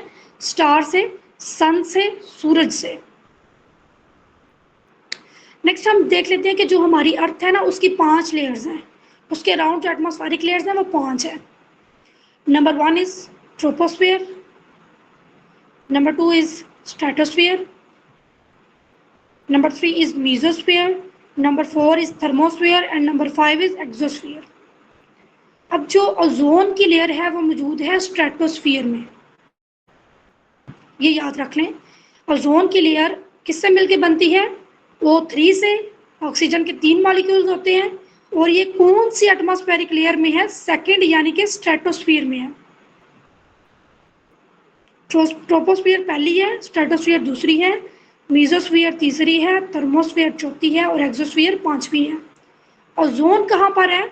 ओजोन स्ट्रेटोस्फियर में है। तो ये हमने किसको देख लिया? अर्थ के बारे में। इसमें हमने मेनली देखा रेवोल्यूशन को, रोटेशन को देखा, लीप ईयर को देखा जो कि इम्पोर्टेंट है। फिर हमने ये एमसीक्यू भी आता है कि लाइट, सूरज की रोशनी ज़मीन तक पहुंचने में कितना टाइम लगाती है? 8 मिनट 19 सेकेंड। ठीक है। और इसके अलावा अगर हम सिर्फ सेकंड्स की बात करें तो 499 सेकंड्स लगते हैं। सूरज की रोशनी ज़मीन तक आने में कितना टाइम लगता है? 1.3 सेकेंड्स। हमारी जो ज़मीन है इसके राउंड सिर्फ एक ही बॉडी जो है वो चक्कर लगा रही है, वो कौन सी है? मून। ज़मीन सूरज के राउंड चक्कर लगा रही है और ज़मीन के गिर्द चक्कर लगा रहा है चांद, मून। 5 लेयर्स हैं इसकी atmospheric, troposphere, stratosphere, mesosphere, thermosphere और एक्सोस्फियर। जबकि मेनली जो ओजोन की लेयर है वो कहाँ पर है? वो स्ट्रेटोस्फियर में है। नेक्स्ट हम बात कर लेते हैं मून की। मून क्या है? ये ज़मीन का आप कह लें कि वो है सैटेलाइट है। जो भी किसी भी बॉडी का सैटेलाइट होता है ना उसको उसका मून बोलते हैं। ठीक है। तो ज़मीन का मून, हम तो इसको वैसे भी चांद बोलते हैं ना, तो ये हमारा ज़मीन का क्या है? सैटेलाइट है। अब ज़मीन से चांद तक जाने के लिए तकरीबन 3 से 4 दिन लगते हैं। 3 से 4 दिनों में हम ज़मीन तक पहुंच सकते हैं। अगर हम बात करें ना सोलर सिस्टम की, तो सोलर सिस्टम में हमारे जो करीब तरीन चीज़ है ना वो मून ही है। हम जो है वो मून पे ज़्यादा जल्दी जा सकते हैं। Next, light from moon to earth reach in 1.3 seconds. जो चांद की रोशनी है वो ज़मीन तक पहुंचने में 1.3 सेकेंड लगाती है। अब जो सूरज पे चांद पे जो मिशन भेजे गए थे वो अपोलो मिशंस थे फ्रॉम 1968 टू 1972। 1968 में पहला मिशन भेजा गया था और 1972 में लास्ट। अब इसमें जो अपोलो 17 है, इसकी जो मतलब ये इसके बारे में क्वेश्चन आता है कि अपोलो 17 लास्ट था और इसमें जो गया था जो मतलब ऊपर साइंटिस्ट गया था मून पे, उसका नाम था यूजीन सर्नन और उसने अपनी बेटी ट्रेसी का नाम मून के ऊपर लिखा था तब। ठीक है, यूजीन सर्नन था, तो वो 1972 में जाने वाला आखिरी बंदा था जो चांद पे गया था और उसने अपनी बेटी ट्रेसी का नाम मून पे लिखा था। तो इम्पॉर्टेंट है, मतलब पीपीएससी के हवाले से, पीपीएससी में ना इसके हवाले से क्वेश्चन आ सकता है। उसके अलावा जो पहला बंदा था जिसने चांद पे कदम रखा था वो था नील आर्मस्ट्रॉन्ग। 20 जुलाई 1969 में उसने क्या करा था, चांद पे कदम रखा था। और मिशन तब कौन सा चल रहा था, अपोलो 11। जैसे मैंने ऊपर आपको बताया कि अपोलो मिशन स्टार्ट हुआ था 1968 से, लेकिन नीचे मैं आपको बता रही हूँ कि जो नील आर्मस्ट्रॉन्ग था वो 1969 में उसने कदम रखा चांद पे। तो बेटा बेसिकली ये है कि जो पहले काफ़ी ज़्यादा मिशन भेजे गए थे चांद के ऊपर ना 1969 से पहले भी। अपोलो तो स्टार्ट हुआ था 1968 में, इससे पहले भी काफ़ी ज़्यादा भेजे गए थे। वो यूएसए ने भेजे थे। यूएसए में अगर हम बात करें ना यूएसए की, तो यूएसए में नासा भेज रहा होता है, नासा मेनली काम करता है इस पे स्पेस पे। इसके अलावा यूएई मतलब उसने रशिया ने काफ़ी ज़्यादा भेजे थे, लेकिन वो सक्सेसफुल नहीं थे, वो अनसक्सेसफुल थे। तो जो सक्सेसफुल हुए थे, जो पहला कदम रखा था वो 1969 में, और 20 जुलाई की डेट भी आपने याद रखनी है, और उसने आपने नील आर्मस्ट्रॉन्ग का नाम भी याद रखना है। और दूसरा ये भी थोड़ा सा इंटरेस्टिंग चीज़ इसके बारे में याद रख लें कि जो चांद के ऊपर जैसे वो यूजीन सर्नन था, उसने अपनी बेटी ट्रेसी का नाम लिखा। कब लिखा, 1972 में लिखा। तो वो जो नाम उसने लिखा था वो भी वहाँ पे नाम लिखा हुआ है। और जो नील आर्मस्ट्रॉन्ग के फर्स्ट जब वो गया था तो जो उसके पाँव के निशान थे वो अभी वहाँ पे वैसे ही होंगे। तो उसकी वजह क्या है कि वहाँ पे जो एटमॉस्फेयर है ना वो इस तरह का नहीं है, हमारे जैसा एटमॉस्फेयर नहीं है। वहाँ का जो एटमॉस्फेयर है, वहाँ की जो क्लाइमेट है वो डिफरेंट है। तो उसकी वजह से चीज़ें वहाँ पे जो है ना वो अगर उनकी जो लैंड के ऊपर कोई निशान बन गया तो इतनी जल्दी फेड नहीं होता। दूसरा क्या है कि जो मून है इसका जो रोटेशन और रेवोल्यूशनरी पीरियड है ना वो सेम है। मतलब जितना टाइम ये अपने एक्सिस के राउंड चक्कर लगाएगा उतने ही टाइम में ये ज़मीन के राउंड पे चक्कर मुकम्मल कर लेगा। ठीक है, इसका रोटेशन और रेवोल्यूशनरी पीरियड दोनों क्या होंगे, सेम होंगे। ये कुछ इंपॉर्टेंट क्वेश्चंस थे, इंपॉर्टेंट चीज़ें थी, इंपॉर्टेंट पॉइंट्स थे जो मून के हवाले से पूछे जा सकते हैं, वो इस स्लाइड्स में है। जी बच्चे क्लियर है यहाँ तक? हाँ जी मैम, वो उसके पॉइंट के निशान क्यों खड़े हैं? जी बच्चे दोबारा क्वेश्चन बोले। उसके पाँव के निशान वहाँ पे क्यों रह जाते हैं जो चांद पे जाए? तो मैम जी बेटा देखिए, अगर हम अपनी लैंड की बात करें तो यहाँ पे तो कोई मिट्टी के ऊपर अगर पाँव रखता है तो क्या होगा, हवा की वजह से तो क्या होगा, वो हवा की वजह से हमारी क्लाइमेट ऐसी होगी कि पाँव के निशान या किसी भी चीज़ के जो निशान होंगे वो मिट जाएंगे। लेकिन वहाँ की जो क्लाइमेट है, वहाँ की जो आबोहवा है वो इस चीज़ को सपोर्ट ही नहीं करती। वहाँ पे बड़ी बड़ी चट्टानें हैं, रॉक्स हैं, ठीक है, तो वो रॉक्स हैं वो फिक्स हैं वैसे ही। तो वहाँ पे जो पाँव के निशान थे, गाड़ियों के निशान थे, जब वो पहला गया था नील आर्मस्ट्रॉन्ग, जैसे तब निशान थे अभी भी वैसे ही हैं वहाँ पे, उसकी क्लाइमेट की वजह से। और दूसरा ये आपने कभी देखा होगा कि कभी आप चांद को गौर से देखें तो चांद के ऊपर आपको ना वो एक डब्बे से नजर आते हैं जिसमें वो डिफरेंट लोग कहते हैं, कोई कुछ कहता है कि इसके ऊपर ये लिखा हुआ है, कोई कहता है कि इस चीज़ का निशान है। बेसिकली वो ना इसके ऊपर वो रॉक्स हैं। ये कहा जाता है कि मिलियन ऑफ ईयर्स एगो ना जो चांद है वहाँ पे वोल्केनोज की इरप्शन हुई थी। तो वोल्केनोज की जब इरप्शन हुई तो वक्त के साथ साथ वो जितना भी लावा था वो ठंडा हो गया था, और जहाँ जहाँ पे वो लावा ठंडा हो गया वहाँ वहाँ पे वो धब्बे बन गए हैं। और वो धब्बे हमें अब जब ज़मीन पे हम चांद को देखते हैं वो धब्बे हमें नज़र आते हैं। दूसरा वो जो रॉक्स है ना, वो जो लावा जो ठंडा हो चुका है वो लाइट को ट्रैप करता है। ठीक है, उसको काफ़ी हद तक सूरज की रोशनी को अपने अंदर ट्रैप कर ही रखता है। जी बच्चे आपको समझ आ गई आपके क्वेश्चन की? ओके, नेक्स्ट हम देखते हैं मार्स। मार्स जो है वो मरीख, मार्स को क्या बोलते हैं, मरीख भी। मार्स को हम किस दूसरा नाम क्या देते हैं, मरीख। और इंटरेस्टिंग बात या इंटरेस्टिंग फैक्ट ये है कि अभी तक जितना भी स्पेस पे काम हुआ है, साइंटिस्ट ये कहते हैं कि मरीख के ऊपर, मार्स के ऊपर अगर हम चाहें तो लाइफ जो है उसको मतलब कि ये हो सकता है कि विद इन फ्यू ईयर्स, अब वो जो फ्यू ईयर्स हैं वो भी खैर बहुत ज़्यादा होंगे, कि ऐसा मुमकिन है कि मार्स के ऊपर लाइफ जो है वो एग्जिस्ट कर सकती है। तो उसको भी हम देखते हैं नेक्स्ट, इसकी वजह क्या है, साइंटिस्ट ऐसा क्यों कहते हैं, जी देखते हैं। तो मार्स को बोला जाता है रेड स्टार, ठीक है, मार्स को रेड स्टार बोला जाता है। इसका कलर भी आपको अगर आप देखें तो मे भी आपको रेड नज़र आए, ठीक है। ये आप पीछे तरह जाएं ये डायग्राम में, तो मार्स का कलर देखिए आपको यहाँ पे रेड नज़र आ रहा है, ऐसे मेहरून टाइप नज़र आ रहा है। स्लाइड्स बच्चे क्लियर है आप लोगों को?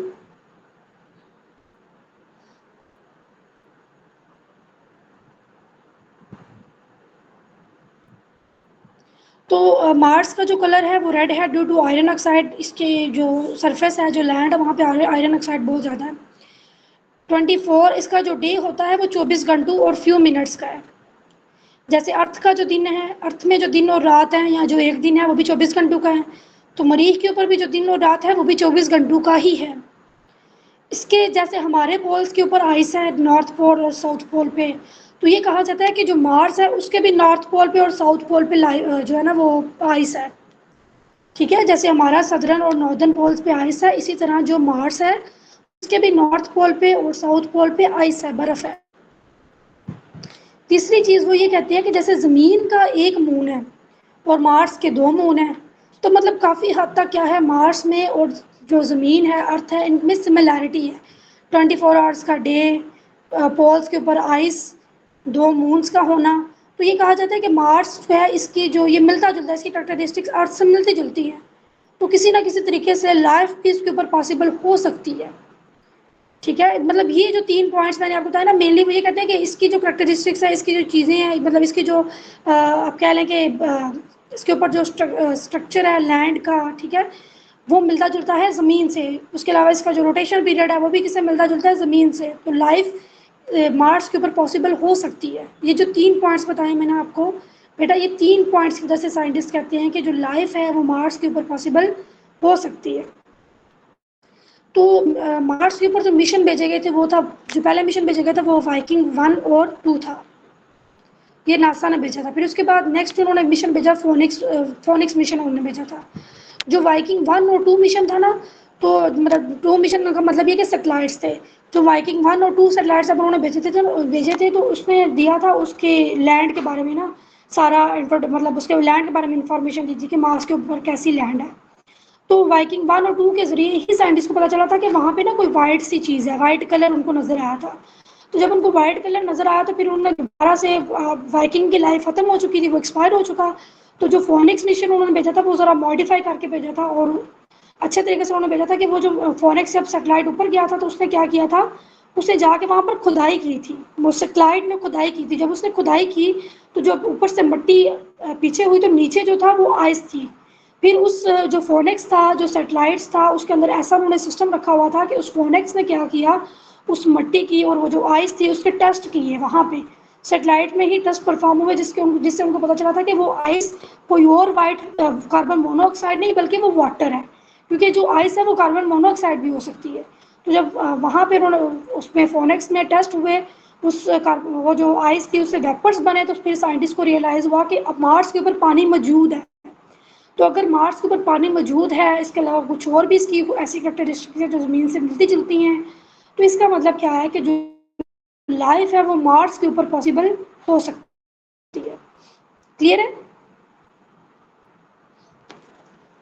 जी बच्चे, क्लियर है?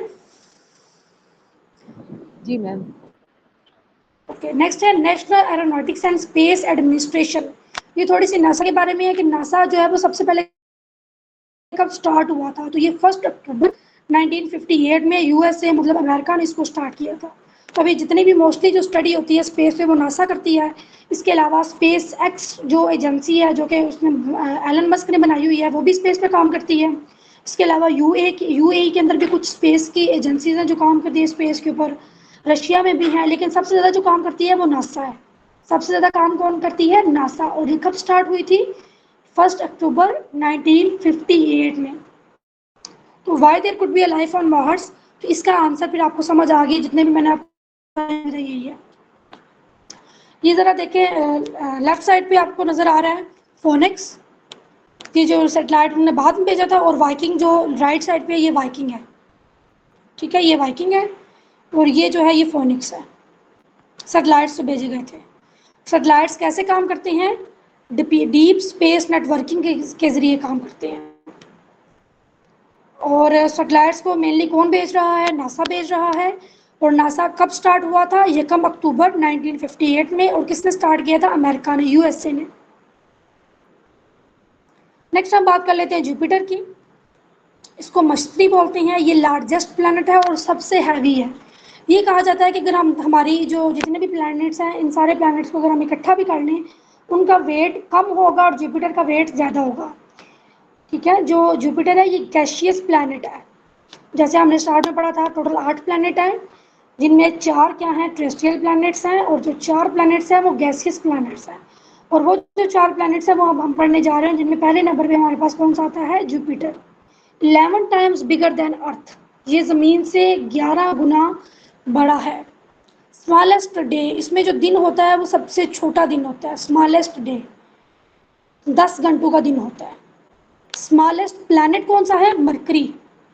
लेकिन स्मॉलेस्ट डे कहाँ पर होता है? जुपिटर में। जुपिटर इटसेल्फ क्या है? लार्जेस्ट और हैवीएस्ट प्लैनेट। अब ये गॉड ऑफ अर्थ है, गेट कीपर ऑफ अर्थ है। अब ये गॉड ऑफ अर्थ या गेट कीपर ऑफ अर्थ, इसको हम क्यों बोलते हैं? क्योंकि ये कहा जाता है कि जुपिटर और मार्स के दरमियान एक एस्टेरॉयडल बेल्ट है, ठीक है। एस्टेरॉयडल बेल्ट है, वहाँ से क्या गिरते हैं? एस्टेरॉइड्स। एस्टेरॉइड जैसा मैंने आपको बताया कि ये क्या हो सकते हैं? पत्थर हो सकते हैं, इनका साइज़ क्या हो सकता है? काफ़ी बड़ा हो सकता है। तो ये पत्थर गिरते हैं। अब ये कहा जाता है कि रिसेंटली एक एस्टेरॉयड जो है वो देखा गया था, वो हबल टेलीस्कोप के जरिए ना, ये देखा गया था कि एक एस्टेरॉयड ज़मीन की तरफ आ रहा है और ज़मीन के ऊपर वो गिरने वाला था। लेकिन क्या किया था जुपिटर ने? क्या किया? उसको अपनी तरफ अट्रैक्ट किया। अपने ज़्यादा साइज़ की वजह से, इसकी ग्रेविटी ज़्यादा थी, तो उसने उस एस्टेरॉयड को अपनी तरफ अट्रैक्ट कर लिया था, जिसकी वजह से वो एस्टेरॉयड जुपिटर में जाकर गिर गया था। तो इसी तरह से काफ़ी ज़्यादा एस्टेरॉयड जो ज़मीन की तरफ आते हैं, अर्थ की तरफ आते हैं, वो जुपिटर के अंदर गिर जाते हैं due to gravity of Jupiter. Jupiter gravity की वजह से क्या करता है? उनको अपनी तरफ अट्रैक्ट कर लेता है। इसी वजह से उसको बोलते हैं गॉड ऑफ अर्थ या गेट कीपर ऑफ अर्थ। अब ये कहा जाता है कि जो वो एस्टेरॉयड या गिरा था जुपिटर के अंदर, कई सालों, मतलब अभी तक उसके ऊपर काफ़ी टाइम तक ना, मतलब कुछ ईयर्स तक उसके ऊपर, जुपिटर के ऊपर वो ब्लैक कलर का जो है वो निशान था। वो ब्लैक कलर किस वजह से था? वो उस एस्टेरॉयड की वजह से था। और ये कहा जाता है कि उसने जुपिटर को काफ़ी ज़्यादा इफेक्ट किया था। वो इतना बड़ा स्टार था, उसको उस एस्टेरॉयड ने इतना ज़्यादा इफेक्ट किया। और अगर वो एस्टेरॉयड वैसे काफ़ी बड़े साइज़ के होते हैं, और अगर वो हमारी ज़मीन के ऊपर गिर जाता तो वो हमारी ज़मीन को बैडली इफेक्ट कर सकता था, ठीक है। अब आप लोगों के लिए बच्चे एक असाइनमेंट है, आप लोग जब भी नेक्स्ट क्लास में आएंगे तो आपने जो है वो एस्टेरॉयड्स, कॉमेट और मेटेओराइट्स के बारे में मुझे बताना है कि इनका एग्जैक्ट साइज़ कितना होता है। आपने रिसर्च करके आना है, ठीक है। ये आपकी असाइनमेंट है। एस्टेरॉयड्स, कॉमेट्स और मेटेओराइट्स के बारे में आपने जो है ना वो अच्छा खासा थोड़ा सा ना 2-3 वीडियोस भी देखनी है। दूसरा आप इसको जो है वो गूगल से भी देख सकते हैं कि एस्टेरॉयड्स, कॉमेट्स और मेटेओराइट्स क्या हैं, और ये किस तरह किसी भी प्लैनेट को हिट करके उसको डिस्टर्ब कर सकते हैं। अच्छा, अब जो एस्टेरॉयड गिरा था वो था शूमेकर लेवी 9, क्योंकि उसको शूमेकर और लेवी ने आइडेंटिफाई किया था उस एस्टेरॉयड को, तो इस वजह से उसको बोलते हैं शूमेकर लेवी 9। और ऑब्जर्व ये कैसे किया गया था? इसको ऑब्जर्व किया गया था हबल टेलीस्कोप के ज़रिए, ठीक है। अब जो जुपिटर की तरफ भेजा गया है सेटेलाइट, या सेटेलाइट जुपिटर की तरफ सेटेलाइट्स जो भेजे गए हैं वो कौन से हैं? जूनो। स्पेसक्राफ्ट या सेटेलाइट जो जुपिटर की तरफ भेजे गए हैं वो है जूनो। अब मैं पहले भी बात कर रही थी कि वो चीज़ जो किसी बॉडी के अराउंड चक्कर लगाती है उसको हम सेटेलाइट भी बोलते हैं और उसको हम मून भी बोलते हैं। जब वो नेचुरल होगी तो उसको हम मून बोलेंगे, जब वो नेचुरल सेटेलाइट होगा तो उसको हम मून बोलेंगे। इसके अलावा आर्टिफिशियल सेटेलाइट्स भी होते हैं, जैसा हमने देखा वनेरा है, वाइकिंग है, फोनिक्स है, जियोनो है, ये आर्टिफिशियल सेटेलाइट्स हैं। और जो नेचुरल सेटेलाइट्स होते हैं जो किसी भी बॉडी के अराउंड, जैसे जो प्लैनेट्स के अराउंड चक्कर लगा रहे होते हैं, आर्टिफिशियल सेटेलाइट्स, उनको मून बोलते हैं। बेटा ये कॉन्सेप्ट अपने क्लियर कर लें, ठीक है। और अगर कन्फ्यूजन हो किसी को भी तो आप मुझसे क्वेश्चन करके, बार बार क्वेश्चन करके और मज़ीद अगर आपको क्वेश्चन कोई कन्फ्यूजन हो तो जब आप लेक्चर बाद में पढ़ते हो तो आप व्हाट्सएप ग्रुप में मैसेज करके भी पूछ सकते हो। मैम ये जियोना जो है ये जी बेटा। आर्टिफिशियल सैटेलाइट है जियोना। जी बेटा, ये आर्टिफिशियल सैटेलाइट्स है ना जो भेजे जाते हैं, मिशन जो भेजे जाते हैं। जैसे हमने वनेरा पढ़ा, वाइकिंग पढ़ा, फोनेक्स पढ़ा, जो डिफरेंट सैटेलाइट्स डिफरेंट वो प्लैनेट्स पे भेजते हैं ताकि वहाँ की इंफॉर्मेशन को गैदर कर सके कि वहाँ पे क्या सूरत हाल है। उनमें से जो जुपिटर में भेजा गया था उनमें से जो एक है वो जियोनो है। ठीक है। अब ये कहा जाता है कि जुपिटर के ऊपर टेम्परेचर बहुत ज़्यादा है। दुनिया में सबसे जो हार्डेस्ट मेटल है वो टंगस्टन है। तो अगर टंगस्टन वहाँ पर होगा ना जुपिटर में तो ये जुपिटर में मेल्ट हो जाएगा, इतना ज़्यादा टेम्परेचर होता है जुपिटर पे। ये हबल टेलीस्कोप है और ये बहुत इंपॉर्टेंट है। इसको कब लॉन्च किया गया था? 24 अप्रैल 1990 में। किसने लॉन्च किया था? नासा ने। और इन्होंने ऑर्बिट में इसको कब भेजा था? 25 अप्रैल 1990 में। ये बेसिकली हमारी अर्थ के राउंड है।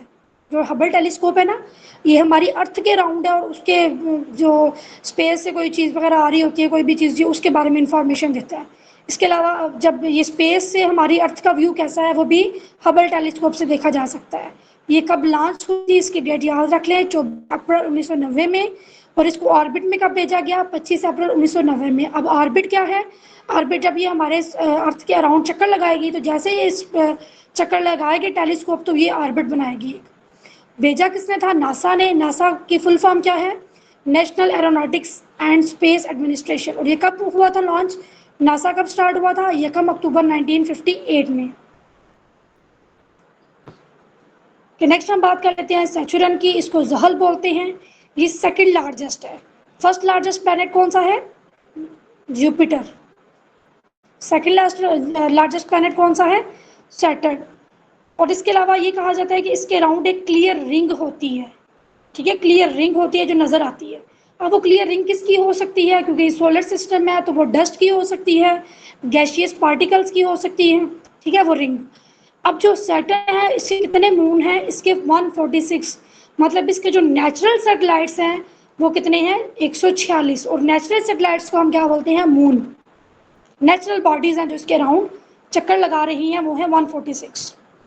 नेक्स्ट है यूरेनस। ये ग्रीन प्लैनेट है। अच्छा बच्चे, जो सैटर्न है इसको हम उर्दू में ज़हल बोलते हैं, लेकिन जो यूरेनस है उसको उर्दू में भी हम यूरेनस ही बोलते हैं। इसी वजह से मैंने इसका कोई भी नाम नहीं लिखा। ये ग्रीन प्लैनेट है।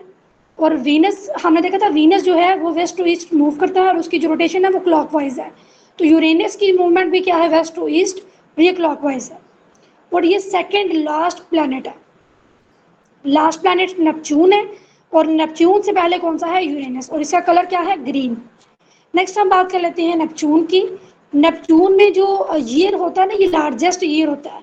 अब ये कॉमन सेंस की बात है कि लार्जेस्ट ईयर क्यों होगा? ईयर तब कंप्लीट होता है जब ईयर कंप्लीट होता है जब कोई भी प्लैनेट सूरज के राउंड चक्कर लगाता है। जब वो सूरज के राउंड चक्कर लगाता है उस पीरियड को हम रेवोल्यूशन बोलते हैं। तो चूंकि ये सूरज से सबसे दूर है, फारदेस्ट टू सन है, सबसे दूर है, तो उसको चक्कर लगाने में भी सूरज के अराउंड ज़्यादा टाइम लगेगा। यहाँ पर जो ईयर होगा वो क्या होगा? लंबा होगा।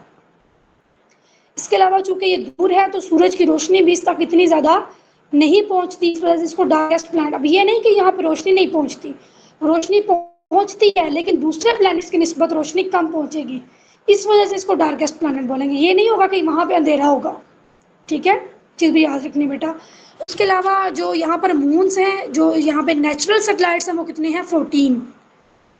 पहले ही कहा जाता है कि जो प्लूटो था उसको भी सोलर सिस्टम का पार्ट समझा जाता है, प्लैनेट्स के अंदर उसको ये समझा जाता है कि वो भी एक प्लैनेट। जी जी मैम कितना टॉपिक रह गया? सर ये लास्ट है, ठीक। Last slide.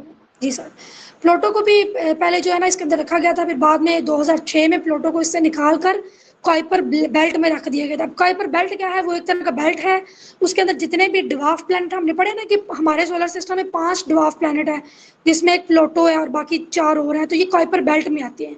नेपच्यून के बाद एक बेल्ट से बनी होगी हमारे सोलर सिस्टम में, बेल्ट को हम किसका नाम दे देंगे? कुइपर बेल्ट कर। वहाँ पर मोस्टली आइस होगी। ठीक है, और इसके अलावा ये कहा जाता है कि जो नेपच्यून है वहाँ पे हीरों की बरसात होती है, डायमंड रेन होती है नेपच्यून के ऊपर। वहाँ पे जो एटमॉस्फेरिक प्रेशर है वो इतना ज़्यादा होता है कि वहाँ पे जो कार्बन है वो कंप्रेस हो जाती है, कंप्रेस होके वो क्रिस्टलाइज हो जाती है, प्रेशर वो क्रिस्टलाइज हो जाती है पहले, फिर वो कंप्रेस होती है जिसकी वजह से वो टूटती है और उनके लैंड के ऊपर जो चीज़ गिरती है वो डायमंड की फॉर्म में गिरती है और उसको बोलते हैं हीरों की बारिश। तो ये कहा जाता है कि कौन से प्लैनेट के ऊपर हीरों की बारिश है, वो है नेपच्यून। तो बच्चे ये आपका जो टॉपिक था सोलर सिस्टम के हवाले से मैंने पूरी कोशिश की है कि अभी तक जितने भी इंपॉर्टेंट इवेंट्स हैं, इंपॉर्टेंट पॉइंट्स हैं, इंपॉर्टेंट क्वेश्चंस हैं सोलर सिस्टम के हवाले से, वो सारे इसमें ऐड करूँ और जितनी इन्फॉर्मेशन हो सकती है आप तक डिलीवर करूँ। तो अगर बच्चे आपको कोई किसी चीज़ की समझ नहीं आई तो आप क्वेश्चन कर सकते हैं, व्हाट्सएप पे भी कर सकते हैं, यहाँ पे भी पूछ सकते हैं। मैम ये डायमंड वाला दोबारा बता दें, डायमंड कैसे बनते हैं? बेटा डायमंड रेन वहाँ पे उसके पीछे जो लॉजिक है ना, जो साइंस है वो ये है कि वहाँ पे एटमॉस्फेरिक बहुत ज़्यादा है, दूसरा वहाँ पे जो कार्बन होगी वो क्रिस्टलाइज हो जाएगी, ठीक है, ऊपर जब जाएगी तो वो क्रिस्टलाइज हो जाएगी कार्बन, और प्रेशर की वजह से वो क्रिस्टलाइज कार्बन जब टूटेगी तो वहाँ पर जो बरसात होगी वो छोटे छोटे कार्बन की होगी, छोटा छोटा जो कार्बन होगा बेसिकली वो डायमंड है, डायमंड कार्बन से मिलके बनता है।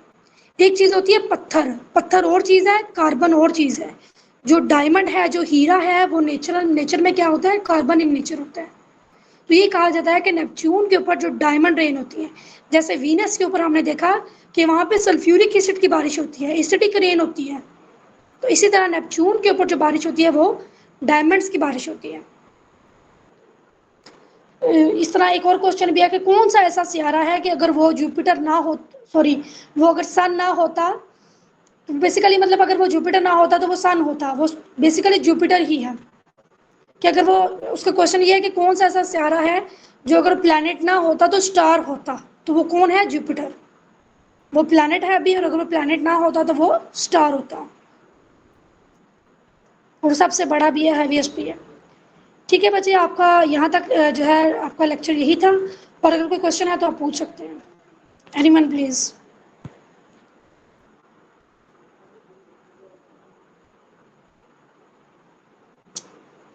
बाकी बच्चे लेक्चर की समझ आ गई है सबको? जी मैम, थैंक यू। ओके बच्चे, अल्लाह हाफिज़।